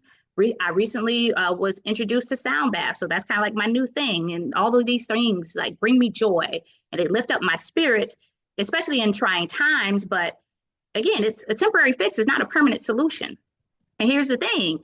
Once the activity is over, I always, literally always I would find myself before I started practicing the concept of self-stewardship, easing my way back into the same cycle of what I call sugar honey iced tea that I walked in with. And so, to be transparent, I've suffered from anxiety and depression, thyroid issues, high cholesterol, childhood trauma, long bouts of grief, high stress levels, hair loss, recurrent brain fogs, fibroids, other non-cancerous growths that have been found in my body. I've had suffer from porous boundaries, burnout, depletion, unsatisfaction, low self-esteem in these last few years. I've dealt with 2 breast cancer scares, and a lot of that, some of that was attributed to like losing a sister at a very young age, and then 20 plus years later, a brother, both who died on the same day within about 22 years time. And so that just opened a huge wound, right? Dealing with losing a sister at the age of 6 who was 9 months, right? And then losing a brother later on, along with other close family members, having miscarried and being unjustly laid off or fired, battling with mother and father wounds, experiencing different types of abuse, whether it be mental or verbal, financially exploitation, the list goes on and on. And I found that there was no self-care practice that could heal or restore the damage to my mind, my heart, or my body, or my spirit. And whether I accepted it or not, my body kept score of that stress. So honestly, it didn't matter whether I practiced gratitude or forgiveness, because the truth is I use all of those methods really to push through or brush things under the rug. So it was more of avoidant behavior under the guise of being a good woman or a good steward of my faith. And so here's the problem: when anything or something triggered me in my mind, whether unconsciously or consciously, I would immediately rewind or revert back to that moment of trauma or unhealthy behavior. And then I was reminded of how I felt in that exact moment or occurrence or moment of turmoil, which in turn, my body was informed to reflex in this protective mode of whatever my survival response was, whether it's fight, flight, fawn, right? Or was rendered whatever I had in my survival toolkit. And so I learned that I had to engage in a greater level of care. And that's where I learned self-stewardship, which is why I'm preaching this, because I've had to go through this journey of really figuring out how to become a better steward of Sydney, right? Especially regarding my mental health. And so mental and spiritual wellness has really become my top priorities, because whatever you believe informs how you view and respond, especially regarding the other aspects of your lives, or in this case, like holistic wellness as a whole. And so I'm lifting this up, especially for the spiritual folk in the room, right, in virtual land, because again, I'll say it again, your spiritual and mental well-being are equally important, because whatever you believe informs how you think, how you feel, or how you respond or behave. And that's why I said self-stewardship is and should be the new flex. It's the predecessor of self-care. It's a lifestyle, right, that requires discipline and a mindset, reframing. It's one of the most essential components of holistic well-being. So to break down what a steward is, because I like to, as the educator in me, likes to make sure that we're able to differentiate between self-care and stewardship, is when you're a steward, that means you're an overseer or protector. That means you take responsibility of your relationship with self or your circumstances and desires, which means self-stewardship entails that you're responsible and diligent, active in ensuring that your fundamental or basic needs and well-being are being attended to. In other words, your job is to conduct, supervise, and manage yourself. Now, I know it may seem like I may be cussing at you, but the truth is, many of us have psyched ourselves into believing that our stewardship is designed for others to do for us. And it's evident in our actions. Some of us are mothers, caregivers, wives, partners, sisters, aunts, friends, employees, unofficial counselors, night nurses, the list goes on, right? And we make sure that everyone is set. We make sure that our jobs, our businesses are running smoothly. But we're just out here, like just acting like our lives are random, We're out here depleted, looking helpless, hoping, praying, complaining, crying out to source that someone would, for once in their lives, think about us, without us prompting them to do so, right? And here's the problem. You're not, you are not their responsibility. You are your responsibility.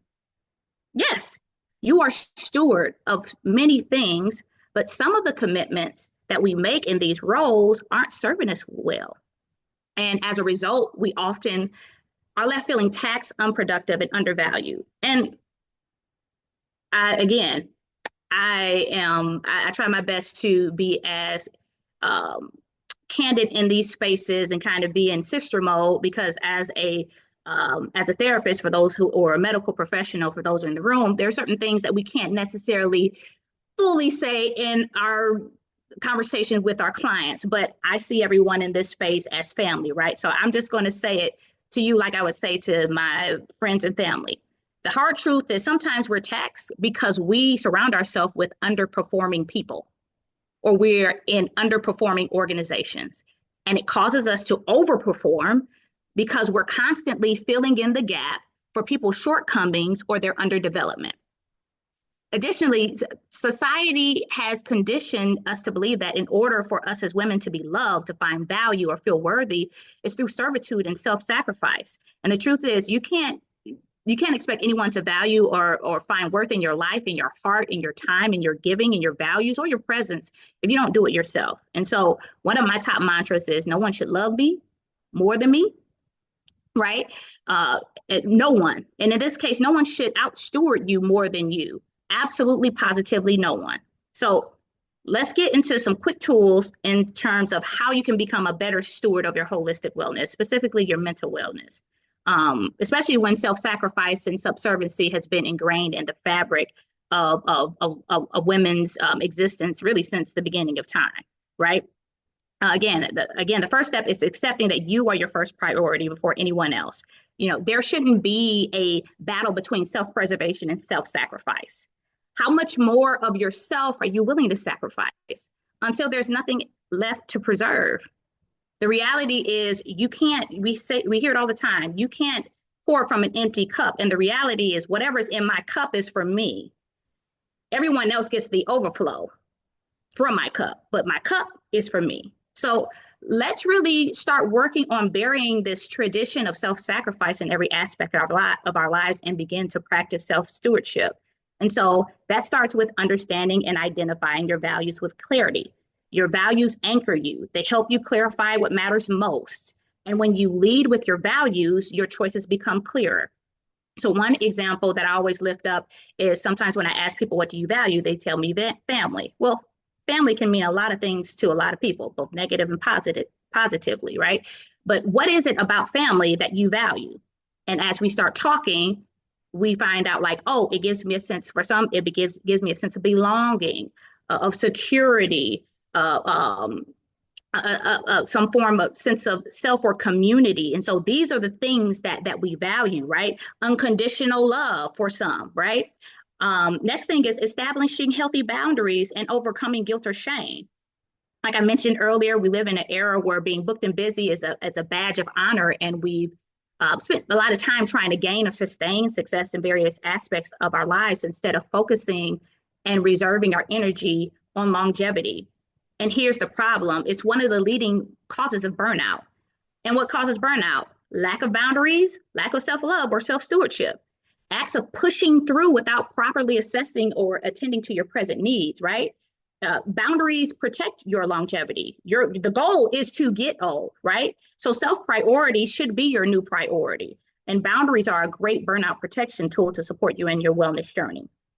And again, don't let fear of retribution or blowback keep you from protecting your well-being. You can be compliant, stressed, and successful and dead at 50. There are tons of people in the grave right now that were either successful but unfulfilled, or filled with potential but never had the chance to live up to it. And so don't add yourself to the list. Again, I say it again, self-care and boundaries are for longevity, and you can live a healthy and fulfilling and self-satisfying life. There's a few more things. Self-compassion. Extend grace to others. It's easy for us to extend grace to others, but we deny it to ourselves. So true stewardship begins when we allow ourselves to feel, to be imperfect, to grow, and to fail forward without self-criticism or condemnation. Give yourself the same sympathy that you extend to everyone else. Next thing is self-attunement, meaning being aligned with yourself. This is about checking in with yourself regularly. How are you feeling physically, mentally, emotionally, spiritually? What do you need? Attunement is essentially self-awareness in action, accountability for self and others.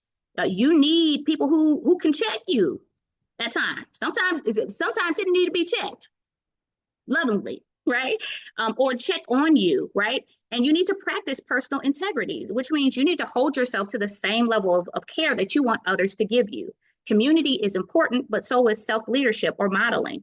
And then asserting your power. Give yourself the room to feel, to play, to rest. And rest is play, right? To create, to dream big, to learn even through failures and mistakes, right? And engage in cycle breaking. So in a nutshell, self-stewardship requires you to do the internal work. It's an inside job.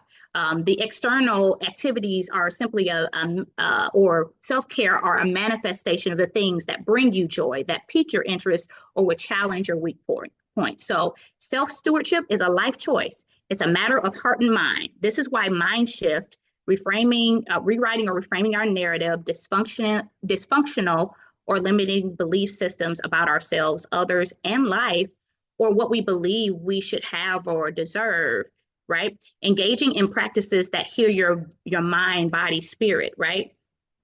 And I'll give you one last personal example of my self-stewardship journey. I'm genetically predisposed to high cholesterol, blood pressure, and breast cancer. Both my maternal grandmother and aunt died in their early 50s. Meanwhile, my great-grandmother was a survivor. But by integrating self-stewardship practices in my daily lifestyle, I've been able to either reverse some of my health challenges, stabilize them to where it doesn't worsen or lower my chances in developing stress-induced diseases, right? Now, there's certain things that we can't change, right? We can't change our traumas. We can't change any life-altering occurrences or experiences that have happened in our past or our family medical history, but we can change the narrative in which how it impacts our present and future, especially how we respond to it. So I close with this. Imagine what the world would look like if we had more women engaging in self-stewardship practices. Imagine what it would look like if we taught our children, particularly our young girls, about self-stewardship in their formative years. Imagine generational cycles and glass ceilings they could break, the limitless possibilities and opportunities they take on and conquer without reservation or fear, lack of confidence or shame. And it is possible, but it needs to be prioritized and modeled in order for them to live and abide by these principles and believe that it's possible. And so, now I'll say this, as a child or developing young adult, we're assigned as stewards to aid us as we grow and develop into mature adults.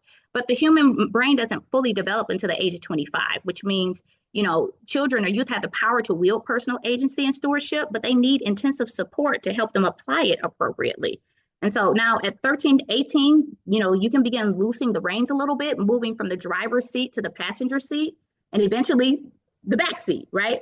But once you become a fully grown adult with a fully developed mind, it's your responsibility and your job alone to ensure your joy and life satisfaction and holistic health and well-being, or find or reignite your passions and values. Not your mother, not your father, not your brother, sister, children, friends, employer, colleagues, government, church, temple, mosque, spiritual leader, doctor, coach, or even your therapist, right? So, I spent 12 years in education, championing child and parent community development. And one of the primary things from caregivers was specifically women was their frustration of their child's behavior, or their slow academic progress, or the indecisiveness of their career path, or unwillingness to follow the path that they thought that, they should have, or their inability to participate in their children's lives academically or socially emotionally because they had overloaded lives, or they were dealing with a lot of internal or external issues that were keeping them from fulfilling their dreams, passions, and finding joy.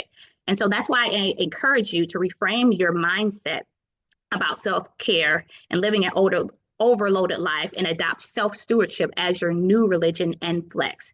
We are human developers and culture shifters of society, which means, again, it's our responsibility to become better stewards of self so we can continue to be a good steward and example for others. And we can perform at optimal levels when our bandwidth allows us to.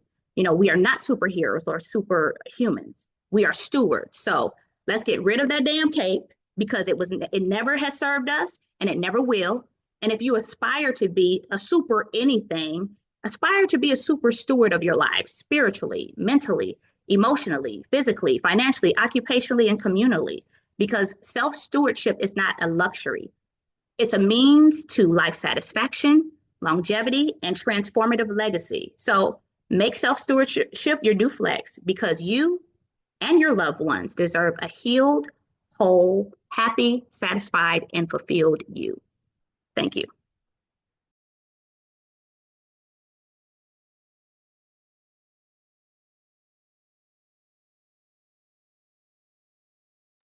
All right, you are OMG. Absolutely amazing. Who is ready to flex their stewardship, right? Who is ready to get their flex on? Put a 4 in the chat. If you're ready to flex, you ready for more, put a 4 in the chat, right? So get your flex on. Thank you so much, Sydney, bringing that house down. I'm telling you, you are your responsibility, right? You are responsible for you. So if you're ready to get your flex on, guess what? I was thinking about something that Jim Rohn said. Jim Rohn says that, so many people are waiting for somebody else to jumpstart them. And he says, what if they don't show up? Y'all know Jim Rohn, how he talks, right? What if they don't show up?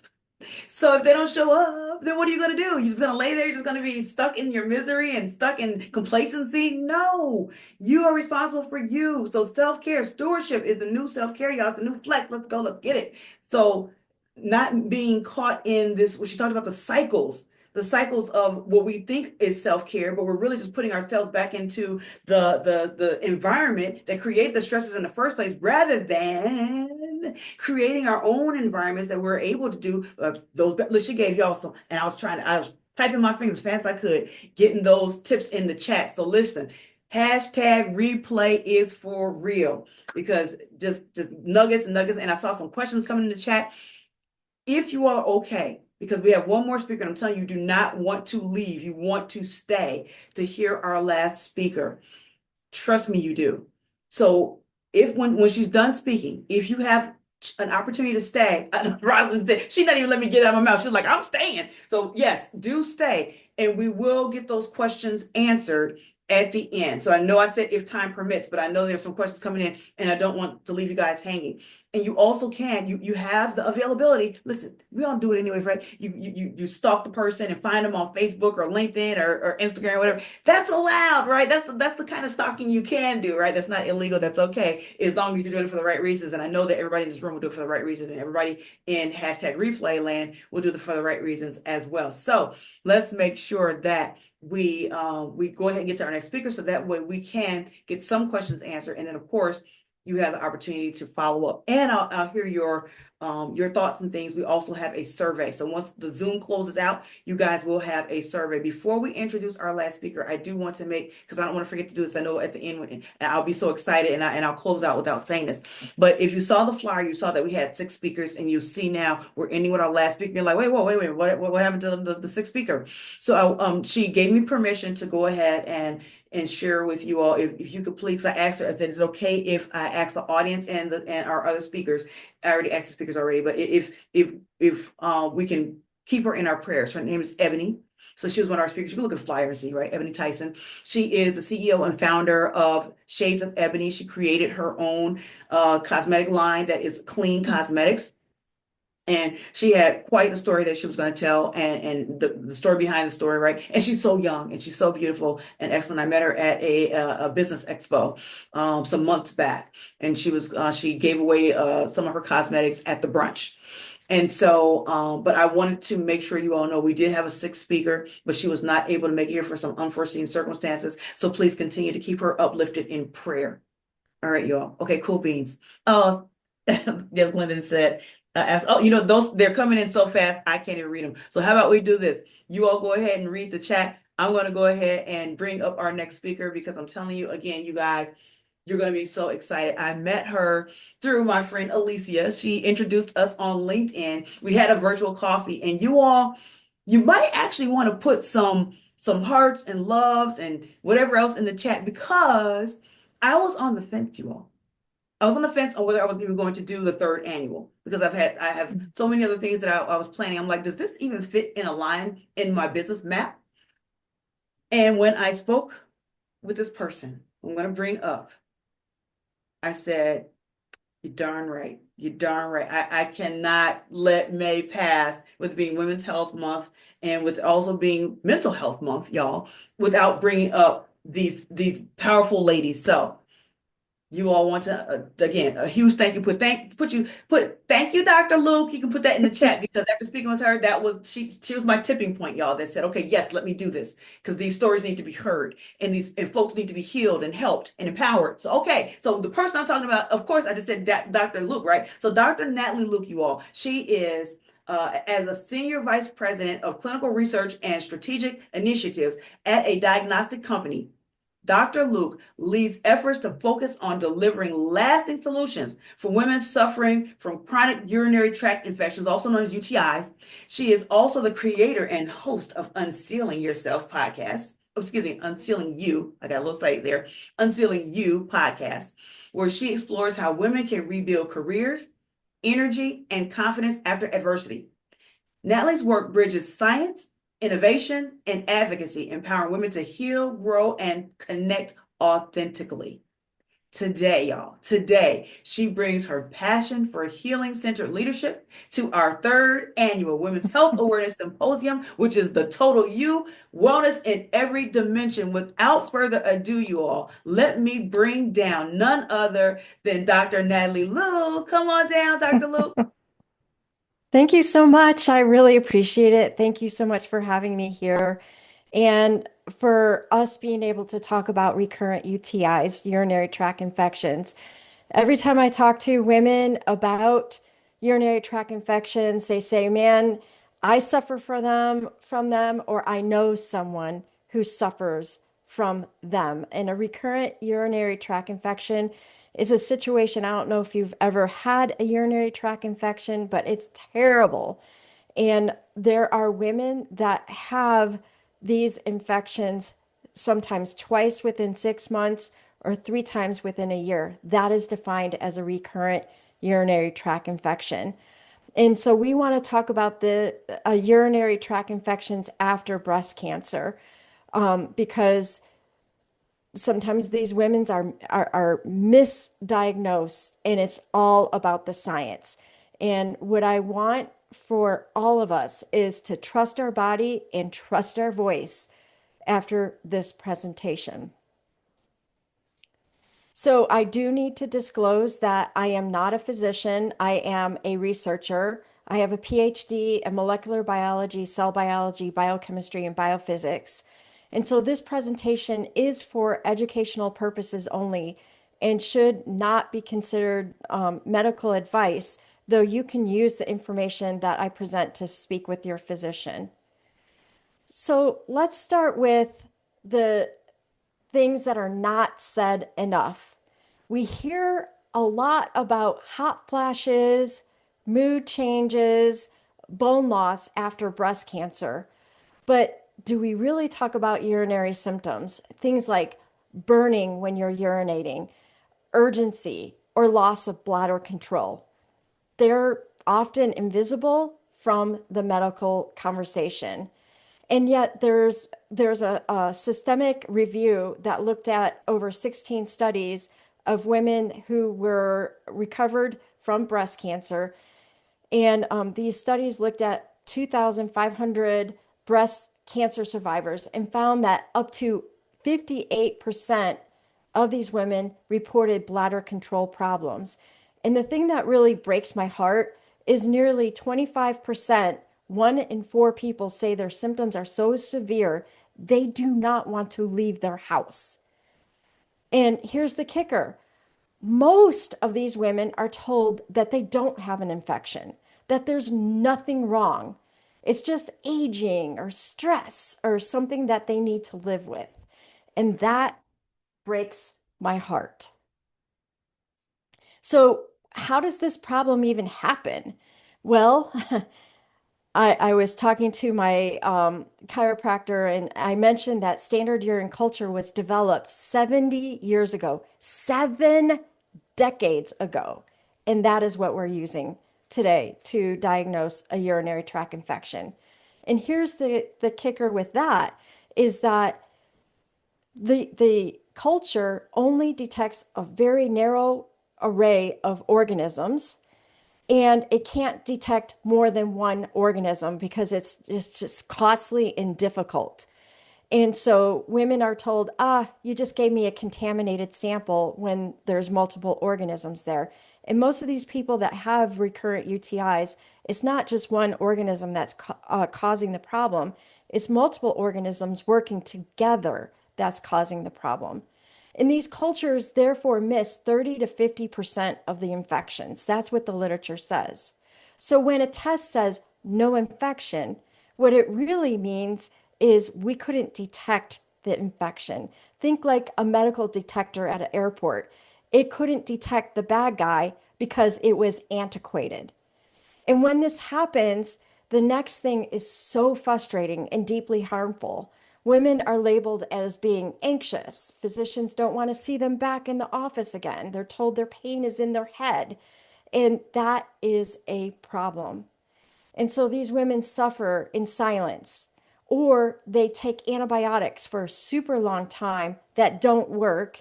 And what's even worse, possibly spread antibiotic resistance to others and or just give up entirely. And that saddens me. So how does this happen in the first place? Let's just take a pause to look at the myth. And the biggest myth is urine is sterile. And it's totally not true. In fact, Louis Pasteur originally looked at urine, and what he did was he boiled urine, put it into a sterile flask, and covered it. His goal was to disprove spontaneous generation. But what actually came from that is that people said urine was sterile. They completely forget the fact that the urine was boiled in the first place. And why does this matter? This matters because it stuck. The myth that urine is sterile stuck, and it delayed innovation.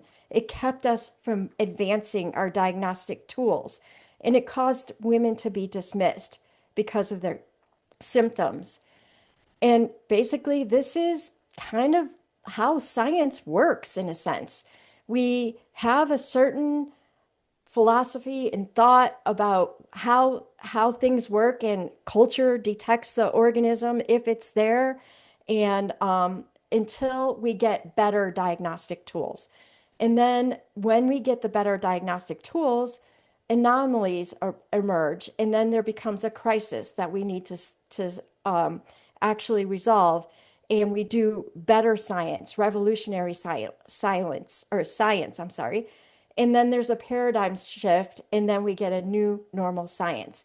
And so, fortunately for us, we are in that place where we're beginning to look at a better way. So, the company I work for, Pathnostics, has developed a test called Guidance UTI, and it's a modern DNA-based molecular diagnostic test. So basically, it detects the DNA of the organisms that are in a sample. Just like, the FBI shows that you watch where they are looking for the DNA of the bad guy. Here, we're looking for the DNA of 30 organisms that include organisms that culture can detect, but also those organisms that are very difficult for culture to detect. And it identifies also polymicrobial infections, so it can look at all the organisms that are in the sample as long as there's a target for that. It also goes one step further, and it includes a advanced antibiotic susceptibility testing by which the organisms are placed in a situation where we can see if the antibiotic is going to work. So what happens is, as a result of this test, we're able to deliver fast, precise, and personal results to the physician so that the physician can actually prescribe an antibiotic that's going to work. And there's lots of clinical studies to show that this is actually going to work, which I know because I ran the studies. So women, this helps women navigating survivorship because if anybody's tired of bouncing around between symptoms and shrugs, this provides the clarity that they're looking for. So one of the things I want to claim or say is that because you have survived breast cancer, you deserve the right to be heard. And through my podcast, I talk with lots of women that have come through invisible barriers, some not invisible, but hard barriers. The one thing I do know is that sometimes once you get through that hard part, you're not done. You have to keep making sure that you're not dismissed, ignored, or told that you're exaggerating in any way because you don't need to prove your pain. You don't need to minimize your symptoms to be taken seriously, and you don't need to accept outdated answers. You deserve care that's grounded in science, and you deserve respect. So my call to action for you is to trust your body. You must trust your body. If something feels wrong, speak to it. Trust your voice, just like what we just heard. Advocate for yourself, even when it's uncomfortable.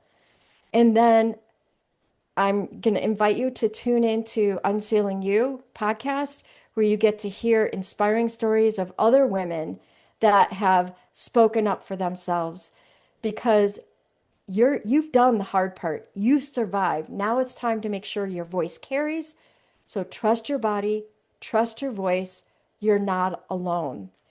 Here are some resources for you. The first is the study I mentioned that looked at 2,500 women that were surviving breast cancer and how often they had urinary tract infection symptoms.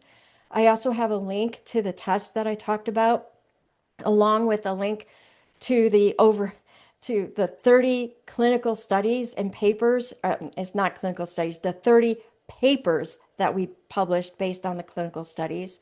I also have an external link to a site that talks about chronic urinary tract infections, a link to my podcast, Unsealing You. And last is a link to a doctor discussion guide. You don't even have to put in your name to download this link. And it's something that you can use to have a good, frank discussion with your physician about urinary tract infections. And if you need help finding a urologist, lots of fine urologists in the Detroit area. I know some of you are here through Comprehensive Urology. I'm good friends with the CEO there. If you need help finding a physician, pathgnostics.com is there to help you find that urologist that can help you. And with that, I will turn it back over.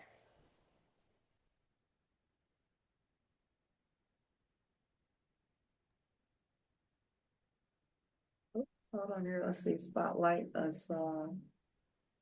All right, cool beans. Thank you so much. Thank you for that. All right, cool beans. I know Tina's like, wait a minute now. I'm speaking again. Wait a minute. So I'm telling you that was so timely, and I saw that Lakeisha, she had to leave, and definitely keep her client in our prayers if you guys saw in the chat about that. So yeah, this is real information, you guys, and now you understand why I went forward with this symposium after meeting Dr. Natalie, after speaking with her, after understanding the work that she's doing and how she's helping us as women and us as breast cancer survivors to not just take symptoms and shrugs. I put hashtag symptoms and shrugs because that's what you get. You're stuck with your symptoms and you go to doctors, you get, or you don't have this, or you're fine. No, but I don't feel fine. How can you say that I'm fine? This is not something that goes along with aging.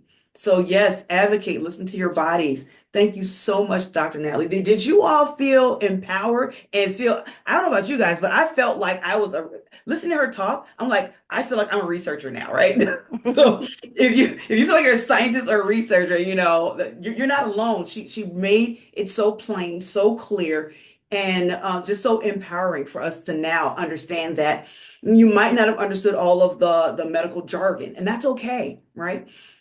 But it's the essence, the sentiment. And a lot of y'all did understand that, right? So wherever you're at I didn't quite understand all the things she said, but I got the gist of it. That's the point.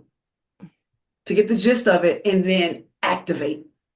What we did here today was just not just for information and not just for entertainment. It was for education and for activation. So knowledge is not power. Activating knowledge is power. You have all the knowledge in the world, and if you don't do anything about it, you might as well not even have it, right? So we got a lot of information. So go ahead, y'all. Put some love in the chat, first of all, for Dr. Natalie. Put some love in the chat for all of our speakers. And I think we're at 229, you all. And that's okay if it's okay with you all. I just state that to make sure that anybody has to exit stage left, that's okay. Again, #replay. For those folks who did have some questions, please make sure you stay behind. When your browser shuts out, then a survey should pop up. If it does not pop up, before we go, let me pull this up real quick and you can QR code it real quick. Let's do this here. And I'm trying to make it big now. Hold on here.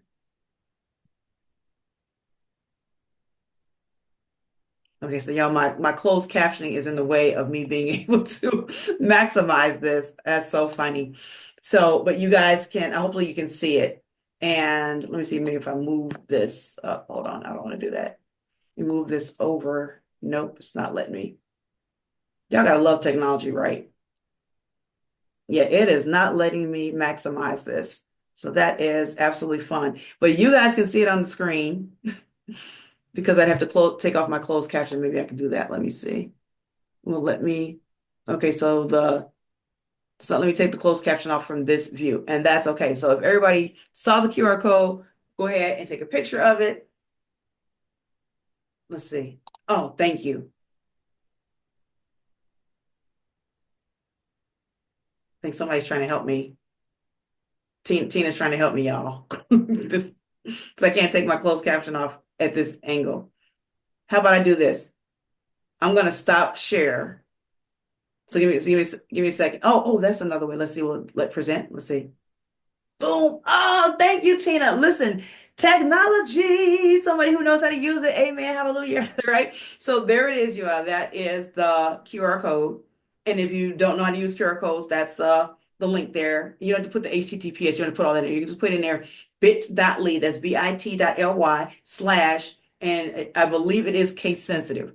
So capital W, capital H, capital A, capital S, 2025, all lowercase, survey, SURVEY. So bit.ly/WeHas 2025 survey, right? And that will take you to the survey. It's only, I believe, 13 questions, and some of them are just clicks, right? But we want to hear your feedback. We want to hear from you. So make sure that when you close out your browser, it should automatically pop up. If it does not, hit the QR code or go directly to the website. And thank you again so much for that, Tina chat, because I was over here struggling. So thank you so much for helping. I didn't even know that was a feature. Did you all know on Zoom that someone can take over your screen if you give them permission to? Didn't know that. Okay, so put that in your toolbox. That one was for free. And we can still call that as a health tool, because you can be stressed out trying to figure all this stuff out behind the scenes, right? So thank you so much for that, Tina. All right, you all. So what we can do right now then, so we will go ahead and I don't know if anybody needs a break. They can go ahead and do that on their own, because I don't want to belabor this, but I do want to scrounge the chat, because I know there were a couple of questions in the chat. And Shantane, if you have those questions, if you are quicker than me, feel free to come off mute and read the questions out loud as I'm scrolling the chat. So I saw two in particular. I know one was for Tina earlier, and that one was about if you're 50 plus. So Tina, while I'm looking up another one, I just found Rosalind's. So Tina, the first question was for you. It was, if you're over 50, basically how do you get started in doing this? Because I know a lot of times we're told, oh, well, if you'd have started when you were 20, well, yeah, right. If we're a fifth, right? Here we go, right? So, but it's not. So go ahead, Tina, help us out with that. So, so a lot of us had to start late and we just learned it. We just learned this. It's okay. We're going to pay a little bit more for our life insurance. We're going to have to put a little bit more money up, but it's not over. So let's say, for instance, you're over 50, you don't have any long-term care. You want to make sure that that if something happened, you're single, or you don't want your kids to have to take care of you. We could just buy a larger death benefit. Remember that living benefit thing? Let's say we got a 500,000 for a left death benefit, or $1 million for a death benefit. If we have to use those riders, you have $1 million of living benefits right now, not after you die, right now. So you don't have to have $1 million in your account to be able to have really good care for yourself. Now, you do have to make sure that you're signing up before you have major issues, or you have those waiting periods if you've had some major issues, or we have some other ways that we can do that. There's other things. There's annuities with living benefits on them, that if you do have some health issues, that we can get around some of those things. So whatever is suitable, guys, go ahead and make an appointment. It's going to be tailored to you specifically. We're going to come up with your specific goals, and we're going to come up with a plan for your specific goals. And it's going to be different. And here's the thing: a lot of times we just never have anybody care about our specific goals. That's the only difference between you being prepared and not being prepared. Nobody's asked what you want to happen in this event. And then there's so many products and services out there. We can find the right one. I can write for over 312 different carriers. So like I can find something.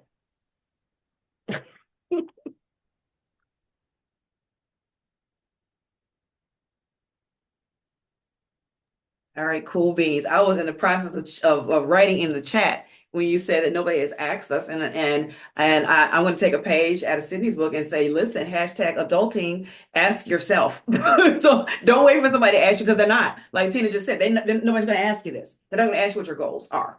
9 times out of 10, they're not going to ask you. And unfortunately, because of the fact that our parents may have never been asked themselves, they don't even know to ask. It's hard to pass down something that you don't know or don't have. Until you come to something like this, you get enlightened.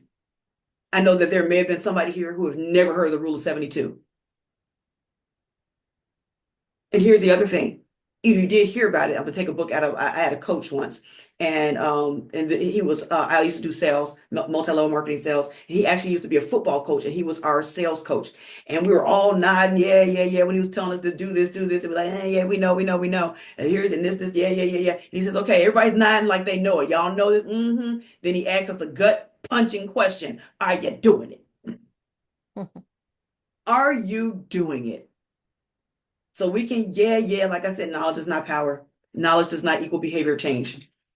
So along that's a good segue. So the next question is for you, Sydney, and that's from Rosalind. And she said, how do you navigate self-stewardship through a transformation of what you have learned through religion and family influence to a new life where it may seem you are a totally different person than people have known? So basically, it's a new you, but you still got the old folks. So how do you handle that? Let me bring you on down. Yeah, so that I actually live in having conversations about this. I'll try to keep it as brief as possible. The reality is, when it comes to our family and our belief systems or our religions, they mean well, but we are taught to be good stewards of that entity. Like I said before, it typically does not encompass the whole individual. It encompasses whatever the priority is. So the well-being of the religion or the church, or the well-being of the overall family dynamic. And unfortunately, it many times that does not service or service the individual, right?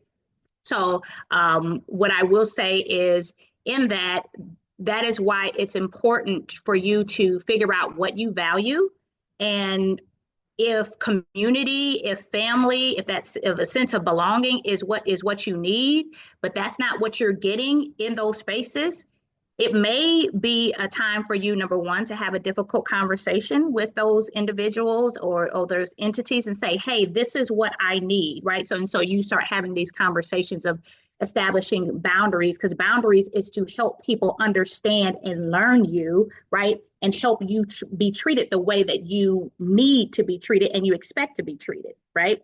And so communicating that with those entities and saying, hey, this is what I need, and then giving them room, right, and grace to be able to not only receive it, but actually reciprocate or do what you're asking them to do. Now, if you wind up being in a situation where they're, being defensive or they're gaslighting or whatever, now you know that there are other ulterior motives, right? Or the fact is they are more concerned about the overall well-being or the well-being of entity or whatever is important to them, and you may not be their priority. So that means that you have to make a decision on whether or not you will continue to have them in your space, or they are part of your tribe, or they are a priority, right? And so you have to make that decision, right? Of what's more important. Is my happiness, my joy, my well-being, right, more important than whatever they're saying that they're supposed to, be about and do? Because the reality is, when it comes to our spirituality or like religion and family, it's supposed to be supportive, right? It's supposed to make us feel as if we have a foundation. But if the foundation isn't our foundation, maybe we need to look elsewhere with other people to be that foundation. Find you a tribe, a group that can support you in that space. So that's probably the nicest way that I could put it. I have other stuff that I could say, but I try not to dig too deep into it, because there are a lot of historical and cultural contexts that we don't understand, even when it comes to religion, right? I'm a Christian, so when it comes to the Bible, it's inspired, divinely inspired. But you also have to understand, during those times, women were not considered. There was no equity or equality, amongst women. So you have to understand that. So some people, go by what is written from a historical book. I'm not saying that, what is in there isn't fruitful, but there is a reason why there is a Messiah who was a social impact leader, who engaged and was inclusive and included women and all that other stuff. But sometimes people get so caught up in some of the other political stuff, that they lose sight of ensuring that, like, people are feeling the love of source and hope and light and things of that sort. So just make sure whoever you're tapped into, they're giving you reciprocity, intentionality. You're getting everything that you need. You're giving love, light, hope, joy, all that other stuff. And if you ain't getting it, you might have to do some reevaluation.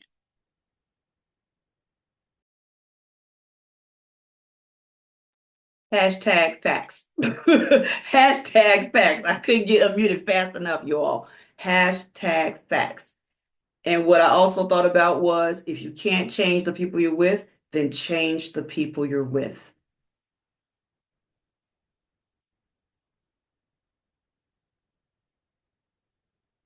And, another thing that popped in mind was, don't walk a mile for somebody who wouldn't cross the street for you.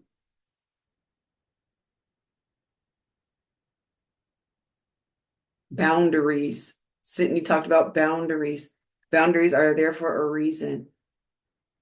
It's to keep certain folks in, keep certain folks out. And sometimes the person is ourself, right? It's our thoughts. It's our negative automatic thoughts that we have to guard against. And so we have to fill our environment with goodness. And if you can't find that in a tangible resource, like a person, place, or thing, we can do audiobooks, we can read, right? And so I don't know Jim Rohn personally, but I feel like he was my homie because I listen to him all the time. Earl Nightingale, we be rocking it, right? Neville Goddard, we down like 4 flat tires. So, these, and those, we have to surround ourselves with goodness. That's the basic way I can say that. And I know sometimes it's easier said than done. But this is a platform that's a springboard. It's not the end, it's a part of the journey. And us having our mental, physical, spiritual, emotional, financial, all of our health intact is a journey. It's not a destination. Jim Rohn put it best. We take multiple showers because taking one shower is not enough. It's not going to get the job done, right? It's going to wear off. Sydney alluded to the fact that we do these self-care things. It's not to say not to do them, but we have to continuously do them. It is a journey because it's going to wear off. And even when we create our own atmosphere and our own ecosystem that promotes health, we have to protect it and guard it, because just like, when Dr. Luke was talking about all these pathogens and things that can contaminate our bodies, we have people and schedules, that try to contaminate our health. So we have to be the guardian. We have to be the gatekeepers. So you're doing the right thing by coming to something like this, to coming to this, and being able to hear from powerful speakers that you just heard. We had another question, and actually Dr. Luke answered that in the chat. So at the time, Dr. Fair had asked if the test was on the market yet, and Dr. Luke said yes. So if anybody else had that question, then they should put the link in the chat where you can look at the test. All right. So I don't recall seeing any other questions. Oh, I love that. Sydney said, somebody told her years ago, everyone doesn't deserve a front row seat in your life, including family. Amen and hallelujah. Hashtag amen. Right? They do not. And when I train either my clients, I should say train, but when I said train, I was going to say when I was a trainer for parents and a coach for parents, helping them to become better parents when they had children who were severely emotionally disturbed. They were SED.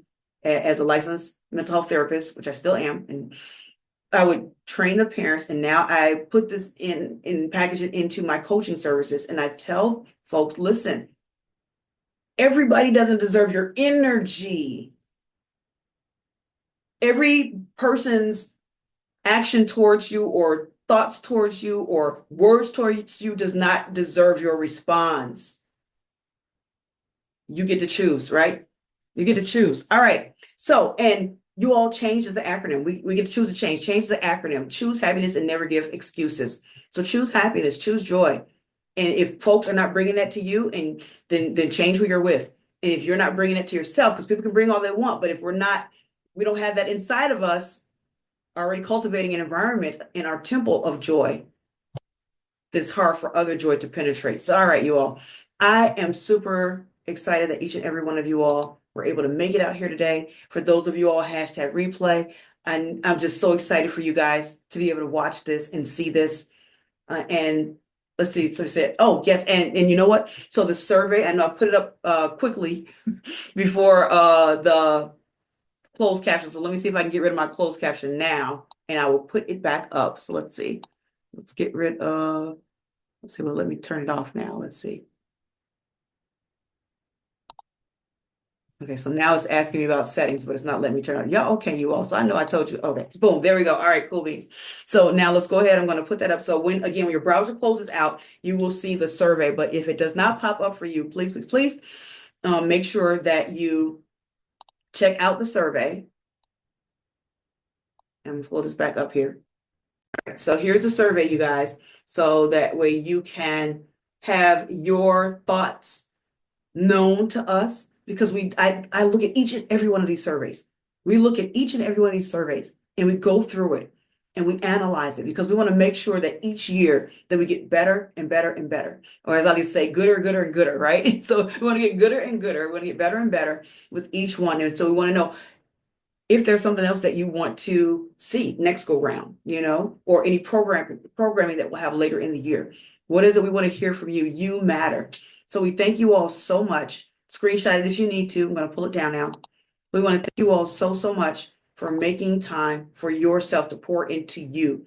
And thank you all of the wonderful speakers who poured into each and every one of us. So thank you all so much. We're signing off now. Thank you all in the virtual viewing as well. And make sure also that we will be sending out the reel of the digital ads. So make sure you check those digital ads out. Check out those companies. They're phenomenal companies, or I would not have allowed them to be a part of the digital ad, right? And they supported this symposium as well. So make sure you check out the digital ad book that will be emailed to you all within the next a couple of days. Might even happen today. But all right, thank you all so much. Oh, love it. People are saying amazing, amazing in the comments. Thank you all so much. In the meantime, take care. Speakers, stay behind. Everyone else, God bless you all, and thank you all for joining us.